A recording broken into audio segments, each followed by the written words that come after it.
سورہ رحمان. سورہ رحمان کا تعارف. مقام نزول. سورہ رحمان مکہ مکرمہ میں نازل ہوئی ہے. آیات، کلمات اور حروف کی تعداد. اس سورت میں 3 رکوع، 78 آیتیں، 351 کلمے اور 1636 حروف ہیں. رحمان نام رکھنے کی وجہ. اس سورت کا نام سورہ رحمان اس لیے رکھا گیا کہ اس کی ابتدا اللہ تعالیٰ کے اسماء حسنہ میں سے ایک اسم الرحمن سے کی گئی ہے. سورہ رحمان کے فضائل. حضرت علی المرتضیٰ کرم اللہ تعالی وجہہ الکریم سے روایت ہے، نبی اکرم صلی اللہ تعالی علیہ وآلہ وسلم نے ارشاد فرمایا، ہر چیز کی ایک زینت ہے اور قرآن کی زینت سورہ رحمان ہے. مفتی احمد یار خان نعیمی رحمت اللہ تعالی علیہ فرماتے ہیں، چند وجہ سے سورہ رحمان کو قرآن کی دلہن زینت فرمایا گیا. اس صورت میں اللہ تعالیٰ کی ذات و صفات کا ذکر ہے اور ذات و صفات پر اعتقاد ایمان کی زینت ہے. اس صورت میں جنت کی حوروں، ان کے حسن و جمال، ان کے زیورات کا ذکر ہے اور یہ چیزیں جنت کی زینت ہیں. اس صورت میں آیت مبارکہ فَبِأَيِّ آلَاءِ رَبِّكُمَا تُكَذِّبَانِ 31 جگہ ارشاد ہوا، اس سے صورت کی زینت زیادہ ہو گئی. حضرت فاطمہ الزہرا رضی اللہ تعالی عنہا سے روایت ہے، رسول کریم صلی اللہ تعالی علیہ وآلہ وسلم نے ارشاد فرمایا، سورہ حدید، سورہ واقعہ اور سورہ رحمان کی تلاوت کرنے والے کو زمین و آسمان کی بادشاہت میں جنت الفردوس کا مکین پکارا جاتا ہے. نمبر 3، اس سورت کی آیات اگرچہ چھوٹی چھوٹی ہیں لیکن ان کی تاثیر بہت مضبوط ہے. مروی ہے کہ حضرت قیس بن عاصم من قری رضی اللہ تعالی عنہ نے اسلام قبول کرنے سے پہلے سید المرسلین صلی اللہ تعالی علیہ وآلہ وسلم سے عرض کی، جو کچھ آپ پر نازل کیا گیا ہے میرے سامنے اس کی تلاوت کیجیے. آپ صلی اللہ تعالی علیہ وآلہ وسلم نے اس کے سامنے سورہ رحمان پڑھی تو اس نے عرض کی، اسے دوبارہ پڑھیے. حتیٰ کہ نبی اکرم صلی اللہ تعالی علیہ وآلہ وسلم نے اس کے کہنے پر 3 مرتبہ سورہ رحمان کو پڑھا. سورہ رحمان سن کر اس نے عرض کی، خدا کی قسم یہ سورت بہت ہی خوبصورت ہے، اس میں بہت حلاوت ہے. اس کا نیچے والا حصہ سرسبز ہے اور اوپر والا حصہ پھلدار ہے اور یہ کسی انسان کا کلام ہی نہیں، اور میں گواہی دیتا ہوں کہ اللہ تعالیٰ کے سوا اور کوئی معبود نہیں اور بے شک آپ اللہ تعالیٰ کے رسول ہیں. سورہ رحمان کے مضامین. اس سورت کا مرکزی مضمون یہ ہے کہ اس میں اللہ تعالیٰ کی وحدانیت اور قدرت، نبی اکرم صلی اللہ تعالی علیہ وسلم کی نبوت اور قرآن مجید کے اللہ تعالیٰ کے وحی ہونے پر دلائل بیان کیے گئے ہیں. نیز اس میں یہ مضامین بیان کیے گئے ہیں. نمبر 1، اس سورت کی ابتدا میں اللہ تعالیٰ نے اپنی عظیم نعمتوں جیسے قرآن پاک کو نازل کرنے، تاجدار رسالت صلی اللہ تعالی علیہ وآلہ وسلم کو اس کی تعلیم دینے، آپ صلی اللہ تعالی علیہ وسلم کو دنیا و آخرت کی تمام چیزوں کی تعلیم دینے کا ذکر فرمایا.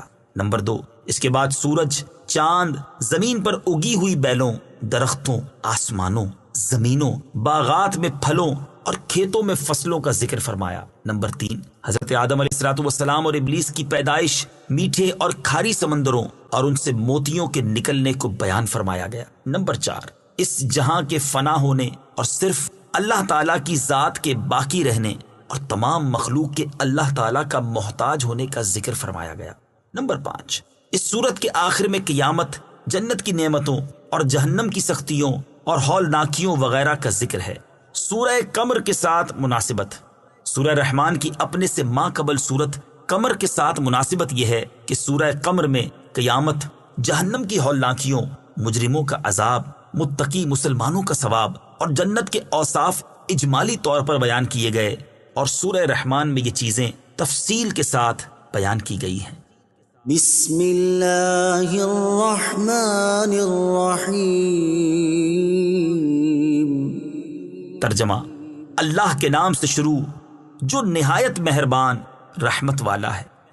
الرحمن علم القرآن. ترجمہ: رحمان نے قرآن سکھایا. الرحمن، رحمان. تفسیر صراط الجنان میں ہے، اس آیت کی شان نزول کے بارے میں ایک قول یہ ہے کہ جب سورہ فرقان کی آیت نمبر 60 نازل ہوئی جس میں رحمان کو سجدہ کرنے کا حکم دیا گیا تو کفار مکہ نے کہا کہ رحمان کیا ہے، ہم نہیں جانتے.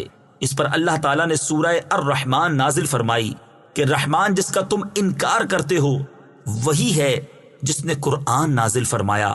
اور ایک قول یہ ہے کہ اہل مکہ نے جب کہا کہ محمد مصطفیٰ صلی اللہ تعالی علیہ وآلہ وسلم کو کوئی بشر سکھاتا ہے تو یہ آیت نازل ہوئی، اور اللہ تبارک و تعالی نے فرمایا کہ رحمان نے قرآن اپنے حبیب محمد مصطفیٰ صلی اللہ تعالی علیہ وآلہ وسلم کو سکھایا۔ سورہ رحمان کی آیت نمبر 1 اور 2 سے حاصل ہونے والی معلومات۔ اس معنی کے اعتبار سے ان آیات سے 5 باتیں معلوم ہوئیں۔ نمبر 1، قرآن پاک اللہ تعالیٰ کی بہت بڑی نعمت ہے، اسی لیے سب سے پہلے اس کا ذکر فرمایا۔ نمبر 2، حضور اقدس صلی اللہ تعالی علیہ وآلہ وسلم کے پاس قرآن پاک بظاہر حضرت جبریل علیہ السلام کے واسطے سے آیا، لیکن در حقیقت اللہ تعالیٰ نے اپنے حبیب صلی اللہ تعالی علیہ وآلہ وسلم کو قرآن سکھایا۔ نمبر 3، مخلوق میں سے حضور پرنور صلی اللہ تعالی علیہ وآلہ وسلم کا کوئی استاد نہیں، بلکہ آپ کا علم مخلوق کے واسطے کے بغیر اللہ تعالیٰ کی عطا سے ہے۔ نمبر 4، حضور اقدس صلی اللہ تعالی علیہ وآلہ وسلم کو قرآن پاک کے متشابہات کا علم بھی دیا گیا ہے، کیونکہ جب اللہ تعالیٰ نے سارا قرآن اپنے حبیب کو سکھا دیا تو اس میں متشابہات کا علم بھی آ گیا کہ یہ بھی قرآن پاک کا حصہ ہی ہیں۔ نمبر 5، اللہ تعالیٰ نے حضرت آدم علیہ نبینا علیہ الصلوۃ والسلام کو تمام اشیاء کے نام سکھائے، جیسا کہ ارشاد باری تعالیٰ ہے، وعلم آدم الأسماء كلها۔ ترجمہ، اور اللہ تعالیٰ نے آدم کو تمام اشیاء کے نام سکھا دیے۔ حضرت داؤد علیہ نبینا علیہ الصلوۃ والسلام کو زرہ بنانا سکھائی، چنانچہ ارشاد فرمایا، وعلمناه صنعة لبوس لكم۔ ترجمہ، اور ہم نے تمہارے فائدے کے لیے اسے جنگی لباس کی صنعت سکھا دی۔ حضرت سلیمان علیہ نبینا علیہ الصلوۃ والسلام کو پرندوں کی زبان سکھائی، جیسا کہ حضرت سلیمان علیہ الصلوۃ والسلام نے اس کا اظہار کرتے ہوئے فرمایا، یا ایھا الناس علمنا منطق الطیر۔ ترجمہ، اے لوگو، ہمیں پرندوں کی بولی سکھائی گئی ہے۔ حضرت عیسیٰ علیہ الصلوۃ والسلام کو طب، تورات اور انجیل کا علم عطا فرمایا، ارشاد باری تعالیٰ ہے، وَيُعَلِّمُهُ الْكِتَابَ وَالْحِكْمَةَ وَالتَّوْرَاةَ وَالْإِنجِيلَ۔ ترجمہ، اور اللہ اسے کتاب اور حکمت اور توریت اور انجیل سکھائے گا۔ حضرت خضر علیہ الصلوۃ والسلام کو علم لدنی عطا فرمایا، چنانچہ ارشاد فرمایا، وَعَلَّمْنَاهُ مِن لَّدُنَّا عِلْمًا۔ ترجمہ، اور اسے اپنا علم لدنی عطا فرمایا، اور اپنے حبیب صلی اللہ تعالی علیہ وآلہ وسلم کو جو کچھ سکھایا اس کے بارے میں ارشاد فرمایا کہ الرحمن علم القرآن۔ ترجمہ، رحمان نے اپنے محبوب کو قرآن سکھایا۔ ایک اور مقام پر ارشاد فرمایا، وَإِنَّكَ لَتُلَقَّى الْقُرْآنَ مِن لَّدُنْ حَكِيمٍ عَلِيمٍ۔ ترجمہ، اور اے محبوب، بے شک آپ کو حکمت والے، علم والے کی طرف سے قرآن سکھایا جاتا ہے۔ اور ایک جگہ واضح طور پر فرما دیا کہ وَعَلَّمَكَ مَا لَمْ تَكُن تَعْلَمُ۔ ترجمہ، اور آپ کو وہ سب کچھ سکھا دیا جو آپ نہ جانتے تھے۔ اس سے معلوم ہوا کہ سید المرسلین صلی اللہ تعالی علیہ وآلہ وسلم کا علم تمام انبیاء کرام بلکہ تمام مخلوق سے زیادہ ہے۔ خلق الانسان علمہ البیان۔ ترجمہ، انسان کو پیدا کیا، اسے بیان سکھایا۔ خلق الانسان، انسان کو پیدا کیا۔ تفسیر صراط الجنان میں ہے، اس آیت اور اس کے بعد والی آیت میں انسان اور بیان کے مصداق کے بارے میں مفسرین کے مختلف قول ہیں۔ ایک قول یہ ہے کہ یہاں انسان سے مراد دو عالم کے سردار محمد مصطفیٰ صلی اللہ تعالی علیہ وآلہ وسلم ہیں، اور بیان سے ما کان و ما یکون، یعنی جو کچھ ہو چکا اور جو کچھ آئندہ ہوگا کا بیان مراد ہے، کیونکہ نبی کریم صلی اللہ تعالی علیہ وآلہ وسلم اولین و آخرین اور قیامت کے دن کی خبریں دیتے تھے۔ ایک قول یہ ہے کہ یہاں انسان سے مراد حضرت آدم علیہ الصلوۃ والسلام ہیں، اور بیان سے مراد تمام چیزوں کے اسماء اور تمام زبانوں کا بیان مراد ہے۔ اور ایک قول یہ ہے کہ یہاں انسان سے اس کی جنس یعنی حضرت آدم علیہ الصلوۃ والسلام اور ان کی تمام اولاد مراد ہے، اور بیان سے مراد گفتگو کی صلاحیت ہے جس کی وجہ سے انسان دیگر حیوانوں سے ممتاز ہوتا ہے۔ الشمس والقمر بحسبان۔ ترجمہ: سورج اور چاند حساب سے ہیں۔ الشمس والقمر بحسبان، سورج اور چاند حساب سے ہیں۔ تفسیر صراط الجنان میں ہے، اس آیت میں اللہ تعالیٰ نے آسمانی نعمتوں میں دو ایسی نعمتیں بیان فرمائیں جو ظاہری طور پر نظر آتی ہیں، اور وہ نعمتیں سورج اور چاند ہیں۔ ان نعمتوں کی اہمیت کا اندازہ اس بات سے لگایا جا سکتا ہے کہ اگر سورج نہ ہوتا تو اندھیرا کبھی ختم ہی نہ ہوتا، اور اگر چاند نہ ہوتا تو بہت ساری ظاہری نعمتیں ختم ہو کر رہ جاتی۔ اور ان کا سب سے بڑا فائدہ یہ ہے کہ سورج اور چاند معین اندازے کے ساتھ اپنے اپنے بروج اور منازل میں حرکت کرتے ہیں، کیونکہ اگر سورج حرکت کرنے کی بجائے ایک ہی جگہ کھڑا رہے تو اس سے کوئی بھی فائدہ نہیں اٹھا سکتا، اور اگر اس کی گردش لوگوں کو معلوم نہ ہو تو وہ معاملات ٹھیک طرح سے سر انجام نہیں دے سکتے۔ اور ان کا ایک فائدہ یہ ہے کہ اوقات کے حساب، سالوں اور مہینوں کا شمار انہی کی رفتار سے ہوتا ہے۔ والنجم والشجر يسجدان۔ ترجمہ: اور سبزے اور درخت سجدہ کرتے ہیں۔ والنجم والشجر يسجدان، اور سبزے اور درخت سجدہ کرتے ہیں۔ تفسیر صراط الجنان میں ہے، یہاں نجم سے مراد زمین سے پیدا ہونے والی وہ نباتات ہیں جو تنا نہیں رکھتی، جیسے سبزہ اور انگور کی بیل وغیرہ، اور شجر سے مراد وہ نباتات ہیں جو تنا رکھتی ہیں، جیسے گندم، جو اور درخت وغیرہ۔ اور ان کے سجدہ کرنے سے مراد یہ ہے کہ ان کے سائے سجدہ کرتے ہیں۔ اس کی تائید اس آیت سے بھی ہوتی ہے۔ أَوَلَمْ يَرَوْا إِلَى مَا خَلَقَ اللَّهُ مِن شَيْءٍ يَتَفَيَّأُ ظِلَالُهُ عَنِ الْيَمِينِ وَالشَّمَائِلِ سُجَّدًا لِلَّهِ وَهُمْ دَاخِرُونَ۔ ترجمہ: اور کیا انہوں نے اس طرف نہ دیکھا کہ اللہ نے جو چیز بھی پیدا فرمائی ہے اس کے سائے اللہ کو سجدہ کرتے ہوئے دائیں اور بائیں جھکتے ہیں، اور وہ سائے عاجزی کر رہے ہیں۔ اور بعض مفسرین نے فرمایا کہ سجدہ کرنے سے مراد یہ ہے کہ وہ اللہ تعالیٰ کے حکم کے فرما بردار ہیں۔ سبزے اور درختوں کی اہمیت۔ یاد رہے کہ سبزے اور درخت زمین پر اللہ تعالیٰ کی بہت بڑی نعمتیں ہیں، اور ان نعمتوں کی اہمیت کا کچھ اندازہ یوں لگا سکتے ہیں کہ اگر یہ نہ ہو تو انسان رزق کے وافر حصے سے محروم ہو جائے گا، اور جانوروں کا گوشت کھانے کو ترس جائے گا، کیونکہ جانوروں کی نشو و نما انہی سے ہوتی ہے۔ اور جب یہ سبزے نہ ہوں گے تو جانور کیسے پلے بڑھیں گے، اور جب جانور پلے بڑھیں گے نہیں تو انسان ان کا گوشت کہاں سے حاصل کریں گے۔ والسماء رفعها ووضع الميزان ألا تطغوا في الميزان۔ ترجمہ: اور آسمان کو اللہ نے بلند کیا اور ترازو رکھی کہ ترازو میں نا انصافی نہ کرو۔ والسماء رفعها، اور آسمان کو اللہ نے بلند کیا۔ تفسیر صراط الجنان میں ہے، اللہ تعالیٰ نے آسمان کو محل اور رتبے کے اعتبار سے بلند پیدا فرمایا ہے۔ محل کے اعتبار سے بلندی تو ظاہر ہے کہ آسمان زمین سے اونچا ہے، جبکہ رتبے کے اعتبار سے آسمان کی بلندی یہ ہے کہ وہ فرشتوں کا مسکن ہے، اور یہی سے اللہ تعالیٰ کے احکام صادر ہوتے ہیں۔ وَوَضَعَ الْمِيزَانَ، اور ترازو رکھی۔ تفسیر صراط الجنان میں ہے، ایک قول یہ ہے کہ یہاں میزان سے مراد عدل کرنا ہے۔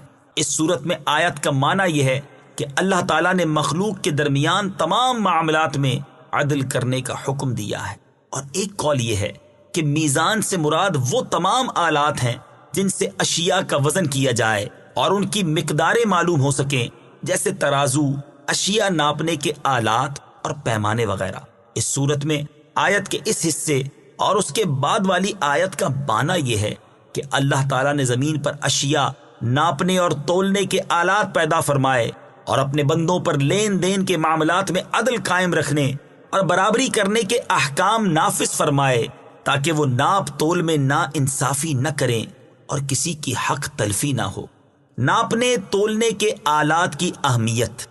اللہ تعالیٰ کی جس نعمت کا بیان اس آیت میں ہوا، اس کی اہمیت کا اندازہ اس بات سے بآسانی لگایا جا سکتا ہے کہ لوگ اپنے ساتھ غبن اور دھوکہ دہی پسند نہیں کرتے، اور نہ ہی کوئی اس بات پر راضی ہوتا ہے کہ دوسرا شخص کسی چیز میں اس پر غالب آ جائے، چاہے وہ چیز معمولی سی ہی کیوں نہ ہو۔ لہٰذا اگر ناپ تول کے معاملات میں عدل و انصاف اور برابری نہ ہو تو معاشرے میں جو جھگڑے اور فسادات برپا ہوں گے اور آپس میں جو بغض و عناد پیدا ہوگا، وہ کسی عقل مند سے ڈھکا چھپا نہیں۔ حضرت قتادہ رضی اللہ تعالی عنہ اسی آیت کی تفسیر میں فرماتے ہیں، اے انسان، تو دوسروں کے ساتھ اسی طرح انصاف کر جس طرح تجھے پسند ہے کہ تیرے ساتھ انصاف کیا جائے، اور تو دوسروں کو اسی طرح پورا پورا ناپ تول کر دے جیسے تجھے پورا پورا ناپ تول کر لینا پسند ہے، کیونکہ عدل و انصاف ہی سے لوگوں کے حالات درست رہ سکتے ہیں۔ وَأَقِيمُوا الْوَزْنَ بِالْقِسْطِ وَلَا تُخْسِرُوا الْمِيزَانَ۔ ترجمہ، اور انصاف کے ساتھ تول قائم کرو اور وزن نہ گھٹاؤ۔ وَأَقِيمُوا الْوَزْنَ بِالْقِسْطِ، اور انصاف کے ساتھ تول قائم کرو۔ تفسیر صراط الجنان میں ہے، یعنی جب تم لوگوں کے لیے کوئی چیز ناپو یا تولو تو انصاف کے ساتھ ناپ تول کرو اور اس چیز کا وزن کم نہ کرو۔ ناپ تول میں انصاف کرنے کا حکم دیا گیا۔ ناپ تول میں انصاف کرنے کا حکم دیتے ہوئے ایک اور مقام پر اللہ تعالیٰ ارشاد فرماتا ہے، وَأَوْفُوا الْكَيْلَ إِذَا كِلْتُمْ وَزِنُوا بِالْقِسْطَاسِ الْمُسْتَقِيمِ ذَلِكَ خَيْرٌ وَأَحْسَنُ تَأْوِيلًا۔ ترجمہ، اور جب ماپ کرو تو پورا ماپ کرو اور بالکل صحیح ترازو سے وزن کرو، یہ بہتر ہے اور انجام کے اعتبار سے اچھا ہے۔ اور ارشاد فرماتا ہے، أَوْفُوا الْكَيْلَ وَلَا تَكُونُوا مِنَ الْمُخْسِرِينَ وَزِنُوا بِالْقِسْطَاسِ الْمُسْتَقِيمِ وَلَا تَبْخَسُوا النَّاسَ أَشْيَاءَهُمْ وَلَا تَعْثَوْا فِي الْأَرْضِ مُفْسِدِينَ۔ ترجمہ، اے لوگو، ناپ پورا کرو اور ناپ تول کو گھٹانے والوں میں سے نہ ہو جاؤ، اور بالکل درست ترازو سے تولو، اور لوگوں کو ان کی چیزیں کم کر کے نہ دو، اور زمین میں فساد پھیلاتے نہ پھرو۔ اور کم ناپنے تولنے والوں کے بارے میں ارشاد فرماتا ہے، وَيْلٌ لِّلْمُطَفِّفِينَ الَّذِينَ إِذَا اكْتَالُوا عَلَى النَّاسِ يَسْتَوْفُونَ وَإِذَا كَالُوهُمْ أَو وَّزَنُوهُمْ يُخْسِرُونَ أَلَا يَظُنُّ أُولَئِكَ أَنَّهُم مَّبْعُوثُونَ لِيَوْمٍ عَظِيمٍ يَوْمَ يَقُومُ النَّاسُ لِرَبِّ الْعَالَمِينَ۔ ترجمہ، کم تولنے والوں کے لیے خرابی ہے وہ لوگ کہ جب دوسرے لوگوں سے ناپ لیں تو پورا وصول کریں، اور جب انہیں ناپ یا تول کر دیں تو کم کر دیں۔ کیا یہ لوگ یقین نہیں رکھتے کہ انہیں اٹھایا جائے گا ایک عظمت والے دن کے لیے، جس دن سب لوگ رب العالمین کے حضور کھڑے ہوں گے۔ اور حضرت عبداللہ ابن عمر رضی اللہ تعالیٰ عنہما فرماتے ہیں، رسول کریم صلی اللہ تعالی علیہ وآلہ وسلم نے ہماری طرف توجہ فرمائی اور ارشاد فرمایا، اے مہاجرین، جب تم 5 باتوں میں مبتلا کر دیے جاؤ، اور میں خدا سے پناہ مانگتا ہوں کہ تم ان باتوں کو پاؤ۔ پہلی بات یہ ہے کہ جب کسی قوم میں بے حیائی کے کام اعلانیہ ہونے لگ جائیں تو ان میں طاعون اور وہ بیماریاں عام ہو جاتی ہیں جو پہلے کبھی ظاہر نہ ہوئی تھی۔ دوسری بات یہ ہے کہ جب لوگ ناپ تول میں کمی کرنے لگ جاتے ہیں تو ان پر قحط اور مصیبتیں نازل ہوتی ہیں اور بادشاہ ان پر ظلم کرتے ہیں۔ تیسری بات یہ ہے کہ جب لوگ زکوٰۃ کی ادائیگی چھوڑ دیتے ہیں تو اللہ تعالیٰ بارش کو روک دیتا ہے۔ اگر زمین پر چوپائے نہ ہوتے تو آسمان سے پانی کا ایک قطرہ بھی نہ گرتا۔ چوتھی بات یہ ہے کہ جب لوگ اللہ تعالیٰ اور اس کے رسول کے عہد کو توڑ دیتے ہیں تو اللہ تعالیٰ ان پر ان کے غیروں میں سے دشمنوں کو مسلط کر دیتا ہے تو وہ ان کا مال وغیرہ چھین لیتے ہیں۔ پانچویں بات یہ ہے کہ جب مسلمان حکمران اللہ تعالیٰ کے قانون کو چھوڑ کر دوسرا قانون اور اللہ تعالیٰ کے احکام میں سے کچھ لیتے اور کچھ چھوڑتے ہیں تو اللہ تعالیٰ ان کے درمیان اختلاف پیدا فرما دیتا ہے۔ وَالْأَرْضَ وَضَعَهَا لِلْأَنَامِ فِيهَا فَاكِهَةٌ وَالنَّخْلُ ذَاتُ الْأَكْمَامِ وَالْحَبُّ ذُو الْعَصْفِ وَالرَّيْحَانُ فَبِأَيِّ آلَاءِ رَبِّكُمَا تُكَذِّبَانِ۔ ترجمہ: اور اس نے مخلوق کے لیے زمین رکھی، اس میں پھل، میوے اور غلاف والی کھجوریں ہیں اور بھوسے والا اناج اور خوشبودار پھول ہیں۔ تو اے جن و انسان، تم دونوں اپنے رب کی کون کون سی نعمت کو جھٹلاؤ گے؟ وَالْأَرْضَ وَضَعَهَا لِلْأَنَامِ، اور اس نے مخلوق کے لیے زمین رکھی۔ تفسیر صراط الجنان میں ہے، ارشاد فرمایا کہ اللہ تعالیٰ نے اس مخلوق کے لیے زمین کو فرش کی طرح بچھا دیا جو اس میں رہتی اور بستی ہے تاکہ وہ اس میں آرام کریں اور فائدے اٹھائیں۔ فیہا فاکہہ، اس میں پھل میوے ہیں۔ تفسیر صراط الجنان میں ہے، اس آیت اور اس کے بعد والی آیت میں اللہ تعالیٰ نے چند وہ منافع بیان فرمائے ہیں جو اس نے مخلوق کے لیے زمین میں پیدا فرمائے ہیں۔ ان آیات کا خلاصہ یہ ہے کہ زمین میں بے شمار اقسام کے پھل، میوے اور غلاف والی کھجوریں ہیں جن میں بہت برکت ہے، اور بھوسے والا اناج جیسے گندم اور جو وغیرہ پیدا فرمایا ہے۔ بھوسے کا فائدہ یہ ہے کہ اس میں اناج دیر تک محفوظ رہے گا، اور جب تم اناج استعمال کر لو تو وہ بھوسا تمہارے جانوروں کے چارے میں کام آئے گا۔ اور زمین میں طرح طرح کے خوشبودار پھول پیدا فرمائے تاکہ ان کی خوشبو سونگھ کر تمہیں فرحت حاصل ہو، اور وہ پھول تمہاری زیب و زینت میں کام آئیں۔ فَبِأَيِّ آلَاءِ رَبِّكُمَا تُكَذِّبَانِ، تو اے جن و انسان، تم دونوں اپنے رب کی کون کون سی نعمت کو جھٹلاؤ گے؟ تفسیر صراط الجنان میں ہے، یعنی اے جن و انس کی گروہ، جو نعمتیں تمہارے سامنے بیان کی گئیں ان میں سے تم دونوں اپنے رب عز و جل کی کون کون سی نعمت کو جھٹلاؤ گے؟ ہدایت اور نصیحت کرنے کا بہترین اسلوب۔ اس سورہ مبارکہ میں یہ آیت 31 بار آئی ہے، اور اس صورت میں بار بار نعمتوں کا ذکر فرما کر یہ ارشاد فرمایا گیا ہے کہ تم اپنے رب عز و جل کی کون کون سی نعمت کو جھٹلاؤ گے۔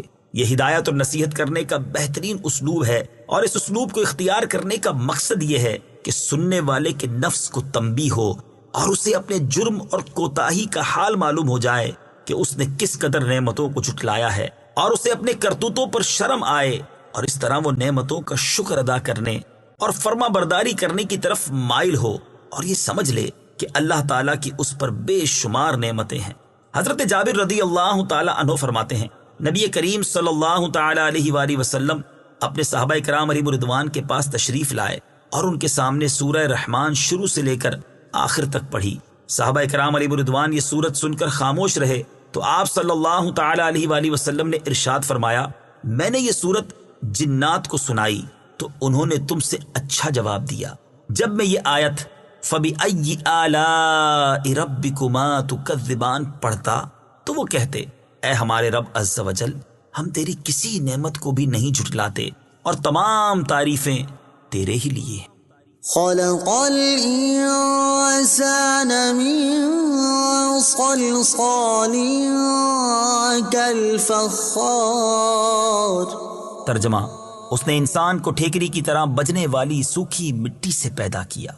خلق الانسان من صلصال كالفخار، اس نے انسان کو ٹھیکری کی طرح بجنے والی سوکھی مٹی سے پیدا کیا۔ تفسیر صراط الجنان میں ہے، یہاں انسان سے مراد حضرت آدم علیہ نبینا علیہ الصلوۃ والسلام ہیں، اور اس آیت میں اللہ تعالیٰ نے آپ علیہ الصلوۃ والسلام کی پیدائش کی کیفیت کا ایک انداز بیان فرمایا ہے۔ قرآن پاک میں دیگر مقامات پر آپ علیہ الصلوۃ والسلام کی پیدائش کی کیفیت کے اور انداز بھی بیان فرمائے گئے ہیں۔ چنانچہ ایک مقام پر ارشاد فرمایا، هو الذي خلقكم من تراب، ترجمہ وہی ہے جس نے تمہیں مٹی سے بنایا۔ ایک مقام پر ارشاد فرمایا، وَلَقَدْ خَلَقْنَا الْإِنسَانَ مِن سُلَالَةٍ مِّن طِينٍ۔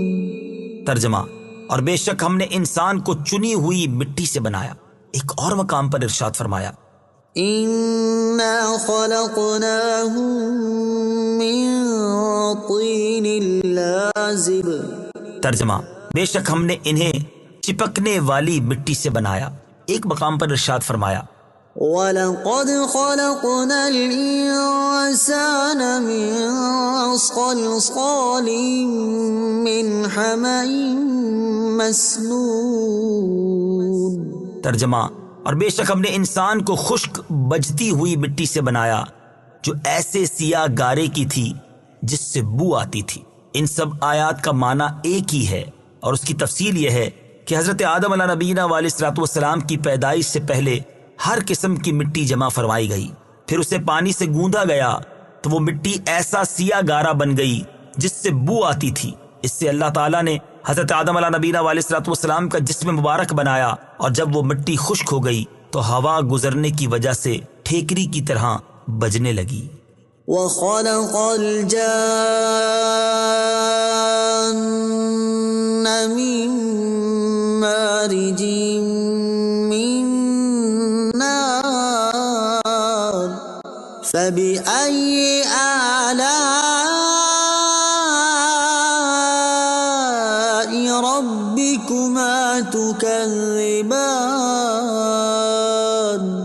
ترجمہ اور اس نے جن کو بغیر دھوئیں والی آگ کے خالص شعلے سے پیدا کیا، تو اے جن و انسان تم دونوں اپنے رب کی کون کون سی نعمت کو جھٹلاؤ گے۔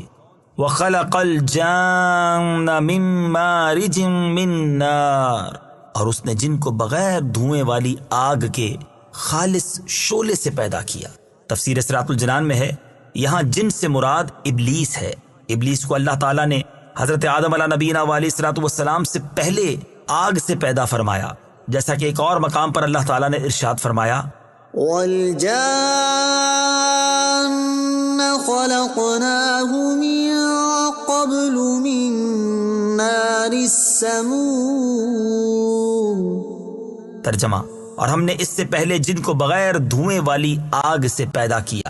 حضرت عائشہ صدیقہ رضی اللہ تعالی عنہا سے روایت ہے، نبی اکرم صلی اللہ تعالی علیہ وآلہ وسلم نے ارشاد فرمایا، فرشتوں کو نور سے پیدا کیا گیا، ابلیس کو خالص آگ سے پیدا کیا گیا، اور حضرت آدم علیہ الصلوۃ والسلام کو اس طرح پیدا کیا گیا جس طرح تمہارے سامنے اللہ تعالیٰ نے قرآن میں بیان کیا۔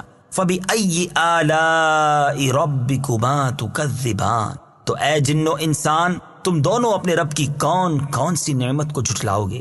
تفسیر صراط الجنان میں ہے، یعنی اے جن و انسان کے گروہ، تمہاری تخلیق کی مختلف حیتوں میں اللہ تعالیٰ نے تم پر جو نعمتیں فرمائیں، حتیٰ کہ تمہیں مرکبات میں سے افضل اور کائنات کا خلاصہ بنا دیا، ان میں سے تم دونوں اپنے رب عز و جل کی کون کون سی نعمت کو جھٹلاؤ گے۔ رب المشرقين ورب المغربين فبأي آلاء ربكما تكذبان۔ ترجمہ وہ دونوں مشرقوں کا رب ہے اور دونوں مغربوں کا رب ہے، تو تم دونوں اپنے رب کی کون کون سی نعمت کو جھٹلاؤ گے۔ رب المشرقین، وہ دونوں مشرقوں کا رب ہے۔ تفسیر صراط الجنان میں ہے، اس آیت میں دونوں مشرق اور دونوں مغرب سے گرمیوں اور سردیوں کے موسم میں سورج طلوع اور غروب ہونے کے دونوں مقام مراد ہیں۔ فَبِأَيِّ آلَاءِ رَبِّكُمَا تُكَذِّبَانِ، تو تم دونوں اپنے رب کی کون سی نعمت جھٹلاؤ گے۔ تفسیر صراط الجنان میں ہے، یعنی سردی اور گرمی کے دونوں مشرقوں اور مغربوں میں جو بے شمار فوائد ہیں، جیسے ہوا کا معتدل ہونا، مختلف موسموں جیسے سردی، گرمی، بہار اور خزاں کا آنا اور ہر موسم کی مناسبت سے مختلف چیزوں کا پیدا ہونا وغیرہ، تو ان میں سے تم دونوں اپنے رب عز و جل کی کون سی نعمت جھٹلاؤ گے؟ مرج البحرين يلتقيان بينهما برزخ لا يبغيان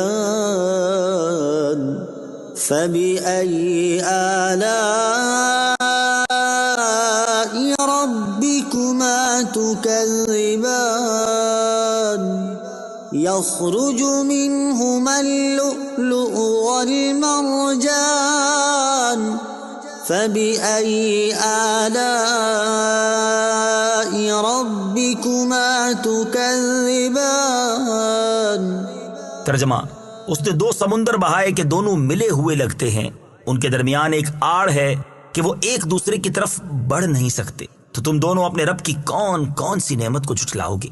ان سمندروں سے موتی اور مونگا نکلتا ہے، تو تم دونوں اپنے رب کی کون کون سی نعمت کو جھٹلاؤ گے؟ مرج البحرین، اس نے دو سمندر بہائے۔ تفسیر صراط الجنان میں ہے، اس آیت اور اس کے بعد والی آیت کا خلاصہ یہ ہے کہ اللہ تعالیٰ نے میٹھے اور خاری دو ایسے سمندر بہائے کہ دیکھنے میں ان کی سطح آپس میں ملی ہوئی لگتی ہے، کیونکہ ان کے درمیان فاصلہ کرنے کے لیے ظاہری طور پر کوئی چیز حائل نہیں، لیکن اللہ تعالیٰ کی قدرت سے ان کے درمیان ایک آڑ ہے جس کی وجہ سے وہ ایک دوسرے کی طرف بڑھ نہیں سکتے، بلکہ ہر ایک اپنی حد پر رہتا ہے اور دونوں میں سے کسی کا ذائقہ بھی تبدیل نہیں ہوتا۔ حالانکہ پانی کی خاصیت یہ ہے کہ وہ دوسرے پانی میں فوراً مل جاتا ہے اور اس کا ذائقہ بھی تبدیل کر دیتا ہے۔ میٹھے اور خاری سمندروں کا ذکر، ان سمندروں کا ذکر کرتے ہوئے ایک اور مقام پر اللہ تعالیٰ نے ارشاد فرمایا، وَهُوَ الَّذِي مَرَجَ الْبَحْرَيْنِ هَذَا عَذْبٌ فُرَاتٌ وَهَذَا مِلْحٌ أُجَاجٌ وَجَعَلَ بَيْنَهُمَا بَرْزَخًا وَحِجْرًا مَحْجُورًا۔ ترجمہ: اور وہی ہے جس نے دو سمندروں کو ملا دیا، ان میں یہ ایک میٹھا نہایت شیریں ہے اور یہ ایک کھاری نہایت تلخ ہے، اور ان کے بیچ میں اس نے ایک پردہ اور روکی ہوئی آڑ بنا دی، اور ارشاد فرمایا، وَمَا يَسْتَوِي الْبَحْرَانِ هَذَا عَذْبٌ فُرَاتٌ سَائِغٌ شَرَابُهُ وَهَذَا مِلْحٌ أُجَاجٌ وَمِن كُلٍّ تَأْكُلُونَ لَحْمًا طَرِيًّا وَتَسْتَخْرِجُونَ حِلْيَةً تَلْبَسُونَهَا وَتَرَى الْفُلْكَ فِيهِ مَوَاخِرَ لِتَبْتَغُوا مِن فَضْلِهِ وَلَعَلَّكُمْ تَشْكُرُونَ۔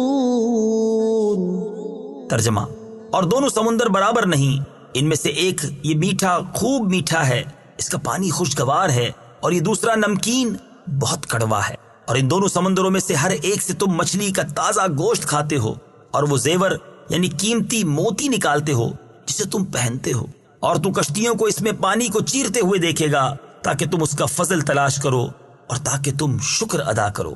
فَبِأَيِّ آلَاءِ رَبِّكُمَا تُكَذِّبَانِ، تو تم دونوں اپنے رب کی کون کون سی نعمت کو جھٹلاؤ گے؟ تفسیر صراط الجنان میں ہے، یعنی اے جن و انسان کے گروہ، اللہ تعالیٰ نے میٹھے اور کھاری دو سمندر بہا کر اور ان میں تمہارے پہننے کا زیور رکھ کر تم پر جو انعام کیا، تم ان نعمتوں میں سے اپنے رب عز و جل کی کون کون سی نعمت کو جھٹلاؤ گے؟ فَبِأَيِّ آلَاءِ رَبِّكُمَا تُكَذِّبَانِ، تو تم دونوں اپنے رب کی کون کون سی نعمت کو جھٹلاؤ گے؟ تفسیر صراط الجنان میں ہے، یعنی اے جن و انسان کے گروہ، اللہ تعالیٰ نے تمہارے لیے ان سمندروں میں منافع پیدا فرما کر تم پر جو انعام کیا، تم ان نعمتوں میں سے اپنے رب عز و جل کی کون کون سی نعمت کو جھٹلاؤ گے؟ وَلَهُ الْجَوَارِ الْمُنشَآتُ فِي الْبَحْرِ كَالْأَعْلَامِ فَبِأَيِّ آلَاءِ رَبِّكُمَا تُكَذِّبَانِ۔ ترجمہ: اور دریا میں پہاڑوں جیسی اٹھی ہوئی کشتیاں اسی کی ہیں، تو تم دونوں اپنے رب کی کون کون سی نعمت کو جھٹلاؤ گے؟ وَلَهُ الْجَوَارِ الْمُنشَآتُ فِي الْبَحْرِ كَالْأَعْلَامِ، اور دریا میں پہاڑوں جیسی اٹھی ہوئی کشتیاں اسی کی ہیں۔ تفسیر صراط الجنان میں ہے یعنی جن چیزوں سے وہ کشتیاں بنائی گئیں وہ بھی اللہ تعالیٰ نے پیدا کی، اور ان کو ترکیب دینے اور کشتی بنانے اور کاریگری کرنے کی عقل بھی اللہ تعالیٰ نے پیدا کی، اور دریاؤں میں ان کشتیوں کا چلنا اور تیرنا یہ سب اللہ تعالیٰ کی قدرت سے ہے۔ فَبِأَيِّ آلَاءِ رَبِّكُمَا تُكَذِّبَانِ، تو تم دونوں اپنے رب کی کون کون سی نعمت کو جھٹلاؤ گے۔ تفسیر صراط الجنان میں ہے یعنی اے جن اور انسان کے گروہ، اللہ تعالیٰ نے تمہارے فائدے کے لیے سمندر میں پہاڑوں کی مانند بڑی بڑی کشتیاں جاری فرما کر تم پر جو انعام فرمایا، تم ان نعمتوں میں سے اپنے رب عز و جل کی کون کون سی نعمت کو جھٹلاؤ گے؟ كل من عليها فان ويبقى وجه ربك ذو الجلال والإكرام فبأي آلاء ربكما تكذبان۔ ترجمہ، زمین پر جتنی مخلوق ہے سب فنا ہونے والی ہے، اور تمہارے رب کی عظمت اور بزرگی والی ذات باقی رہے گی، تو تم دونوں اپنے رب کی کون کون سی نعمت کو جھٹلاؤ گے؟ کل من علیہا فان، زمین پر جتنی مخلوق ہے سب فنا ہونے والی ہے۔ تفسیر صراط الجنان میں ہے یعنی زمین پر جتنے جاندار ہیں سب ہلاک ہونے والے ہیں، کیونکہ دنیا میں انسان اور دیگر جانداروں کا وجود عارضی ہے، لہٰذا وہ باقی نہیں رہے گا، اور جو چیز باقی نہ رہے وہ فانی ہوتی ہے۔ ہر جاندار کو ایک دن دنیا سے رخصت ضرور ہونا ہے۔ تفسیر روح البیان میں ہے کہ جب یہ آیت نازل ہوئی تو فرشتوں نے کہا کہ انسان ہلاک ہو گئے، اور جب یہ آیت کل نفس ذائقۃ الموت نازل ہوئی تو فرشتوں کو اپنی موت کا بھی یقین ہو گیا۔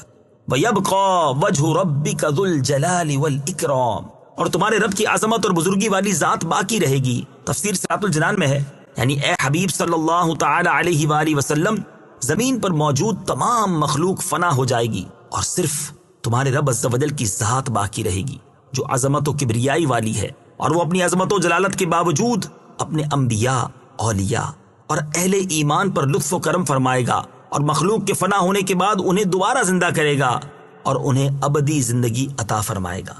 سورہ رحمان کی آیت نمبر 27 کے آخری الفاظ ذو الجلال والاکرام کی برکت، اس آیت کے آخری الفاظ کو اپنی دعا میں شامل کرنے کی برکت سے دعا قبول ہو جاتی ہے۔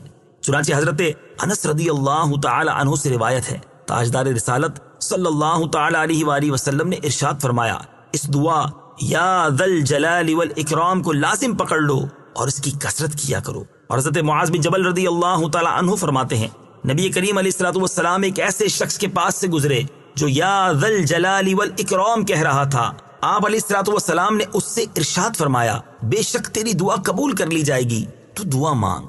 فَبِأَيِّ آلَاءِ رَبِّكُمَا تُكَذِّبَانِ، تو تم دونوں اپنے رب کی کون کون سی نعمت کو جھٹلاؤ گے؟ تفسیر صراط الجنان میں ہے یعنی جو نعمتیں سب کے فنا ہونے پر مرتب ہیں، جیسے دوبارہ زندہ ہونا، دائمی زندگی ملنا اور ہمیشہ باقی رہنے والی نعمتیں عطا ہونا وغیرہ، تم دونوں ان میں سے اپنے رب عز و جل کی کون کون سی نعمت کو جھٹلاؤ گے؟ فنا ہونا بھی ایک اعتبار سے نعمت ہے۔ حضرت عبداللہ بن احمد نصفی رحمۃ اللہ تعالی فرماتے ہیں، فنا ہونا اس اعتبار سے نعمت ہے کہ ایمان والے موت کے بعد ابدی اور سرمدی نعمتوں کو پائیں گے، جیسا کہ حضرت ابو قتادہ بن ربعی انصاری رضی اللہ تعالیٰ عنہ فرماتے ہیں کہ رسول کریم صلی اللہ تعالی علیہ وآلہ وسلم کے پاس سے ایک جنازہ گزرا تو آپ نے فرمایا مستریح و مستراح منہ۔ صحابہ کرام نے عرض کی، یا رسول اللہ صلی اللہ تعالی علیہ وسلم، مستریح اور مستراح من سے کیا مراد ہے؟ ارشاد فرمایا، مومن بندہ جب مرتا ہے تو وہ مصیبتوں سے نجات پا کر اللہ تعالیٰ کی آغوش رحمت میں جانا چاہتا ہے، اور بدکار آدمی جب مرتا ہے تو اس کے مر جانے سے اللہ تعالیٰ کے بندے، شہر، درخت اور جانور بھی راحت پانا چاہتے ہیں۔ اور حضرت یحییٰ بن معاذ رازی رحمت اللہ تعالی علیہ فرماتے ہیں، موت کو خوش آمدید ہو، کیونکہ یہ وہ چیز ہے جو حبیب کو حبیب کے قریب کر دیتی ہے۔ يسأله من في السماوات والأرض كل يوم هو في شأن فبأي آلاء ربكما تكذبان۔ ترجمہ: آسمانوں اور زمین میں جتنے ہیں سب اسی کے سوالی ہیں، وہ ہر دن کسی کام میں ہے، تو تم دونوں اپنے رب کی کون کون سی نعمت کو جھٹلاؤ گے؟ یسألہ من فی السماوات والارض، آسمانوں اور زمین میں جتنے ہیں سب اسی کے سوالی ہیں۔ تفسیر صراط الجنان میں ہے، یعنی آسمانوں میں رہنے والے فرشتے ہوں یا زمین پر بسنے والے جن، انسان یا اور کوئی مخلوق، الغرض کوئی بھی اللہ تعالیٰ سے بے نیاز نہیں، بلکہ سب کے سب اس کے فضل کے محتاج ہیں، اور زبان حال اور کال سے اسی کی بارگاہ کے سوالی ہیں۔ اس میں اللہ تعالیٰ کی قدرت کے کمال کی طرف اشارہ ہے کہ ہر مخلوق چاہے وہ کتنی ہی بڑی کیوں نہ ہو، وہ اپنی ضروریات کو از خود پورا کرنے سے عاجز ہے اور اللہ تعالیٰ کی محتاج ہے۔ کل یوم ہوا فی شان، وہ ہر دن کسی کام میں ہے۔ تفسیر صراط الجنان میں ہے، اس آیت کے شان نزول کے بارے میں کہا گیا ہے کہ یہ آیت ان یہودیوں کے رد میں نازل ہوئی جو کہتے تھے کہ اللہ تعالیٰ ہفتے کے دن کوئی کام نہیں کرتا۔ چنانچہ اس آیت میں ان کے قول کا باطل ہونا ظاہر فرمایا گیا۔ اس آیت کا معنی یہ ہے کہ اللہ تعالیٰ ہر وقت اپنی قدرت کے آثار ظاہر فرماتا ہے، کسی کو روزی دیتا ہے، کسی کو مارتا ہے اور کسی کو زندہ کرتا ہے، کسی کو عزت دیتا ہے اور کسی کو ذلت میں مبتلا کر دیتا ہے، کسی کو مالدار کرتا ہے اور کسی کو محتاج، کسی کے گناہ بخشتا ہے اور کسی کی تکلیف دور کرتا ہے۔ یہاں اسی سے متعلق دو احادیث اور ایک حکایت ملاحظہ ہو۔ نمبر 1، حضرت ابو درداء رضی اللہ تعالیٰ عنہ سے روایت ہے، تاجدار رسالت صلی اللہ تعالیٰ علیہ وآلہ وسلم نے اس آیت کل یوم ہوا فی شان کے بارے میں ارشاد فرمایا کہ اللہ تعالیٰ کی شان یہ ہے کہ وہ گناہ بخشتا ہے، مصائب و آلام دور کرتا ہے، کسی قوم کو بلندی عطا فرماتا ہے اور کسی قوم کو پستی سے دوچار کر دیتا ہے۔ نمبر 2، حضرت عبید بن عمیر رضی اللہ تعالیٰ عنہ سے اس آیت کل یوم ہوا فی شان کے بارے میں مروی ہے، اللہ تعالیٰ کی شان یہ ہے کہ وہ پریشان حال کی پریشانی دور کرتا ہے، دعا کرنے والے کی دعا قبول فرماتا ہے، مریض کو شفا دیتا ہے اور مانگنے والے کو عطا کرتا ہے۔ منقول ہے کہ ایک بادشاہ نے اپنے وزیر سے اس آیت کے معنی دریافت کیے تو اس نے 1 دن کی مہلت چاہی اور انتہائی پریشان و غمزدہ ہو کر اپنے مکان پر چلا آیا۔ اس کے ایک حبشی غلام نے وزیر کو پریشان دیکھ کر کہا، اے میرے آقا، آپ کو کیا مصیبت پیش آئی ہے؟ بیان تو کیجیے۔ جب وزیر نے ساری بات اس کے سامنے بیان کر دی تو غلام نے کہا، میں اس کے معنی بادشاہ کو سمجھا دوں گا۔ وزیر نے اس حبشی غلام کو بادشاہ کے سامنے پیش کیا تو غلام نے کہا، اے بادشاہ، اللہ تعالیٰ کی شان یہ ہے کہ وہ رات کو دن میں داخل کرتا ہے اور دن کو رات میں، مردے سے زندہ نکالتا ہے اور زندے سے مردہ، بیمار کو تندرستی دیتا ہے اور تندرست کو بیمار کرتا ہے، مصیبت زدہ کو رہائی دیتا ہے اور بے غموں کو مصیبت میں مبتلا کرتا ہے، عزت والوں کو ذلیل کرتا ہے اور ذلیلوں کو عزت دیتا ہے، مالداروں کو محتاج کرتا ہے اور محتاجوں کو مالدار بناتا ہے۔ بادشاہ کو غلام کا جواب بہت پسند آیا اور اس نے وزیر کو حکم دیا کہ اس غلام کو وزارت کی خلعت پہنا دے۔ غلام نے وزیر سے کہا، اے آقا، یہ بھی اللہ تعالیٰ کی ایک شان ہے۔ نوٹ: اس مقام پر ایک بات ذہن نشین رکھیں کہ اللہ تعالیٰ کے لیے مصروف اور مشغول کا لفظ استعمال نہیں کر سکتے کیونکہ اللہ تعالیٰ ان اوصاف سے پاک ہے۔ فَبِأَيِّ آلَاءِ رَبِّكُمَا تُكَذِّبَانِ، تو تم دونوں اپنے رب کی کون کون سی نعمت کو جھٹلاؤ گے؟ تفسیر صراط الجنان میں ہے، یعنی اے جن و انسان کے گروہ، اللہ تعالیٰ کے جو احسانات بیان ہوئے ان کا مشاہدہ کرنے کے باوجود تم دونوں اپنے رب عز و جل کی کون کون سی نعمت کو جھٹلاؤ گے؟ سنفرغ لكم أيها الثقلان فبأي آلاء ربكما تكذبان۔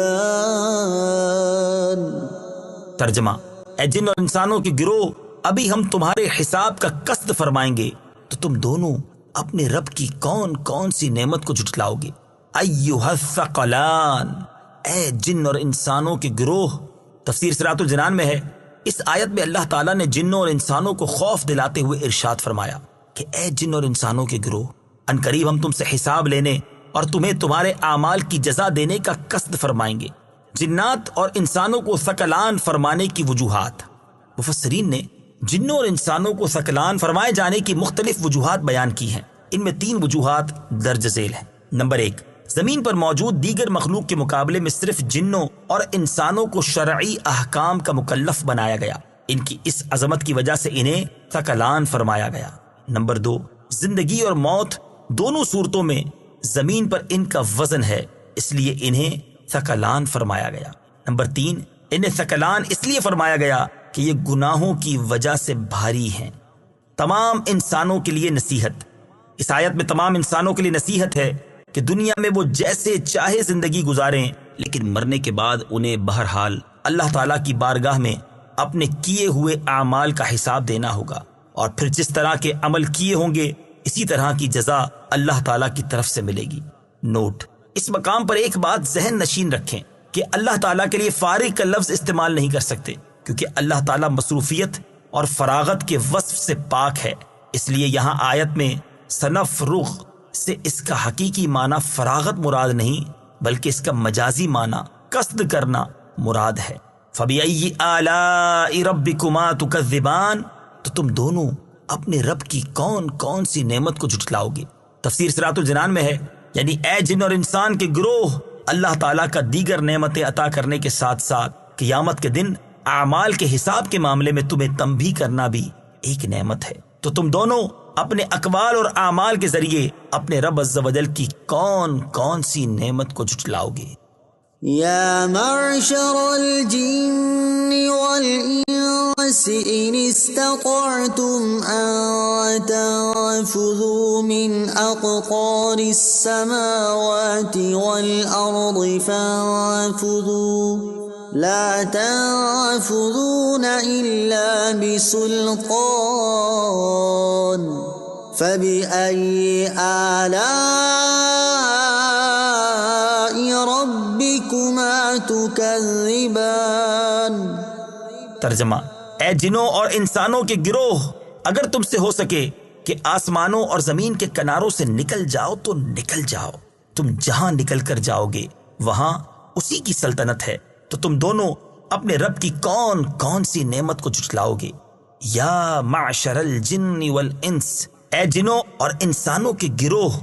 تفسیر صراط الجنان میں ہے، اس آیت میں اللہ تعالیٰ نے جنوں اور انسانوں سے خطاب کرتے ہوئے فرمایا کہ اگر تم میری قضا سے بھاگ سکتے ہو، میری سلطنت اور میرے آسمانوں اور زمین کے کناروں سے نکل سکتے ہو تو ان سے نکل جاؤ اور اپنی جانوں کو میرے عذاب سے بچا لو، لیکن تم اس بات پر قادر ہو ہی نہیں سکتے، کیونکہ تم جہاں بھی جاؤ گے وہیں میری سلطنت ہے۔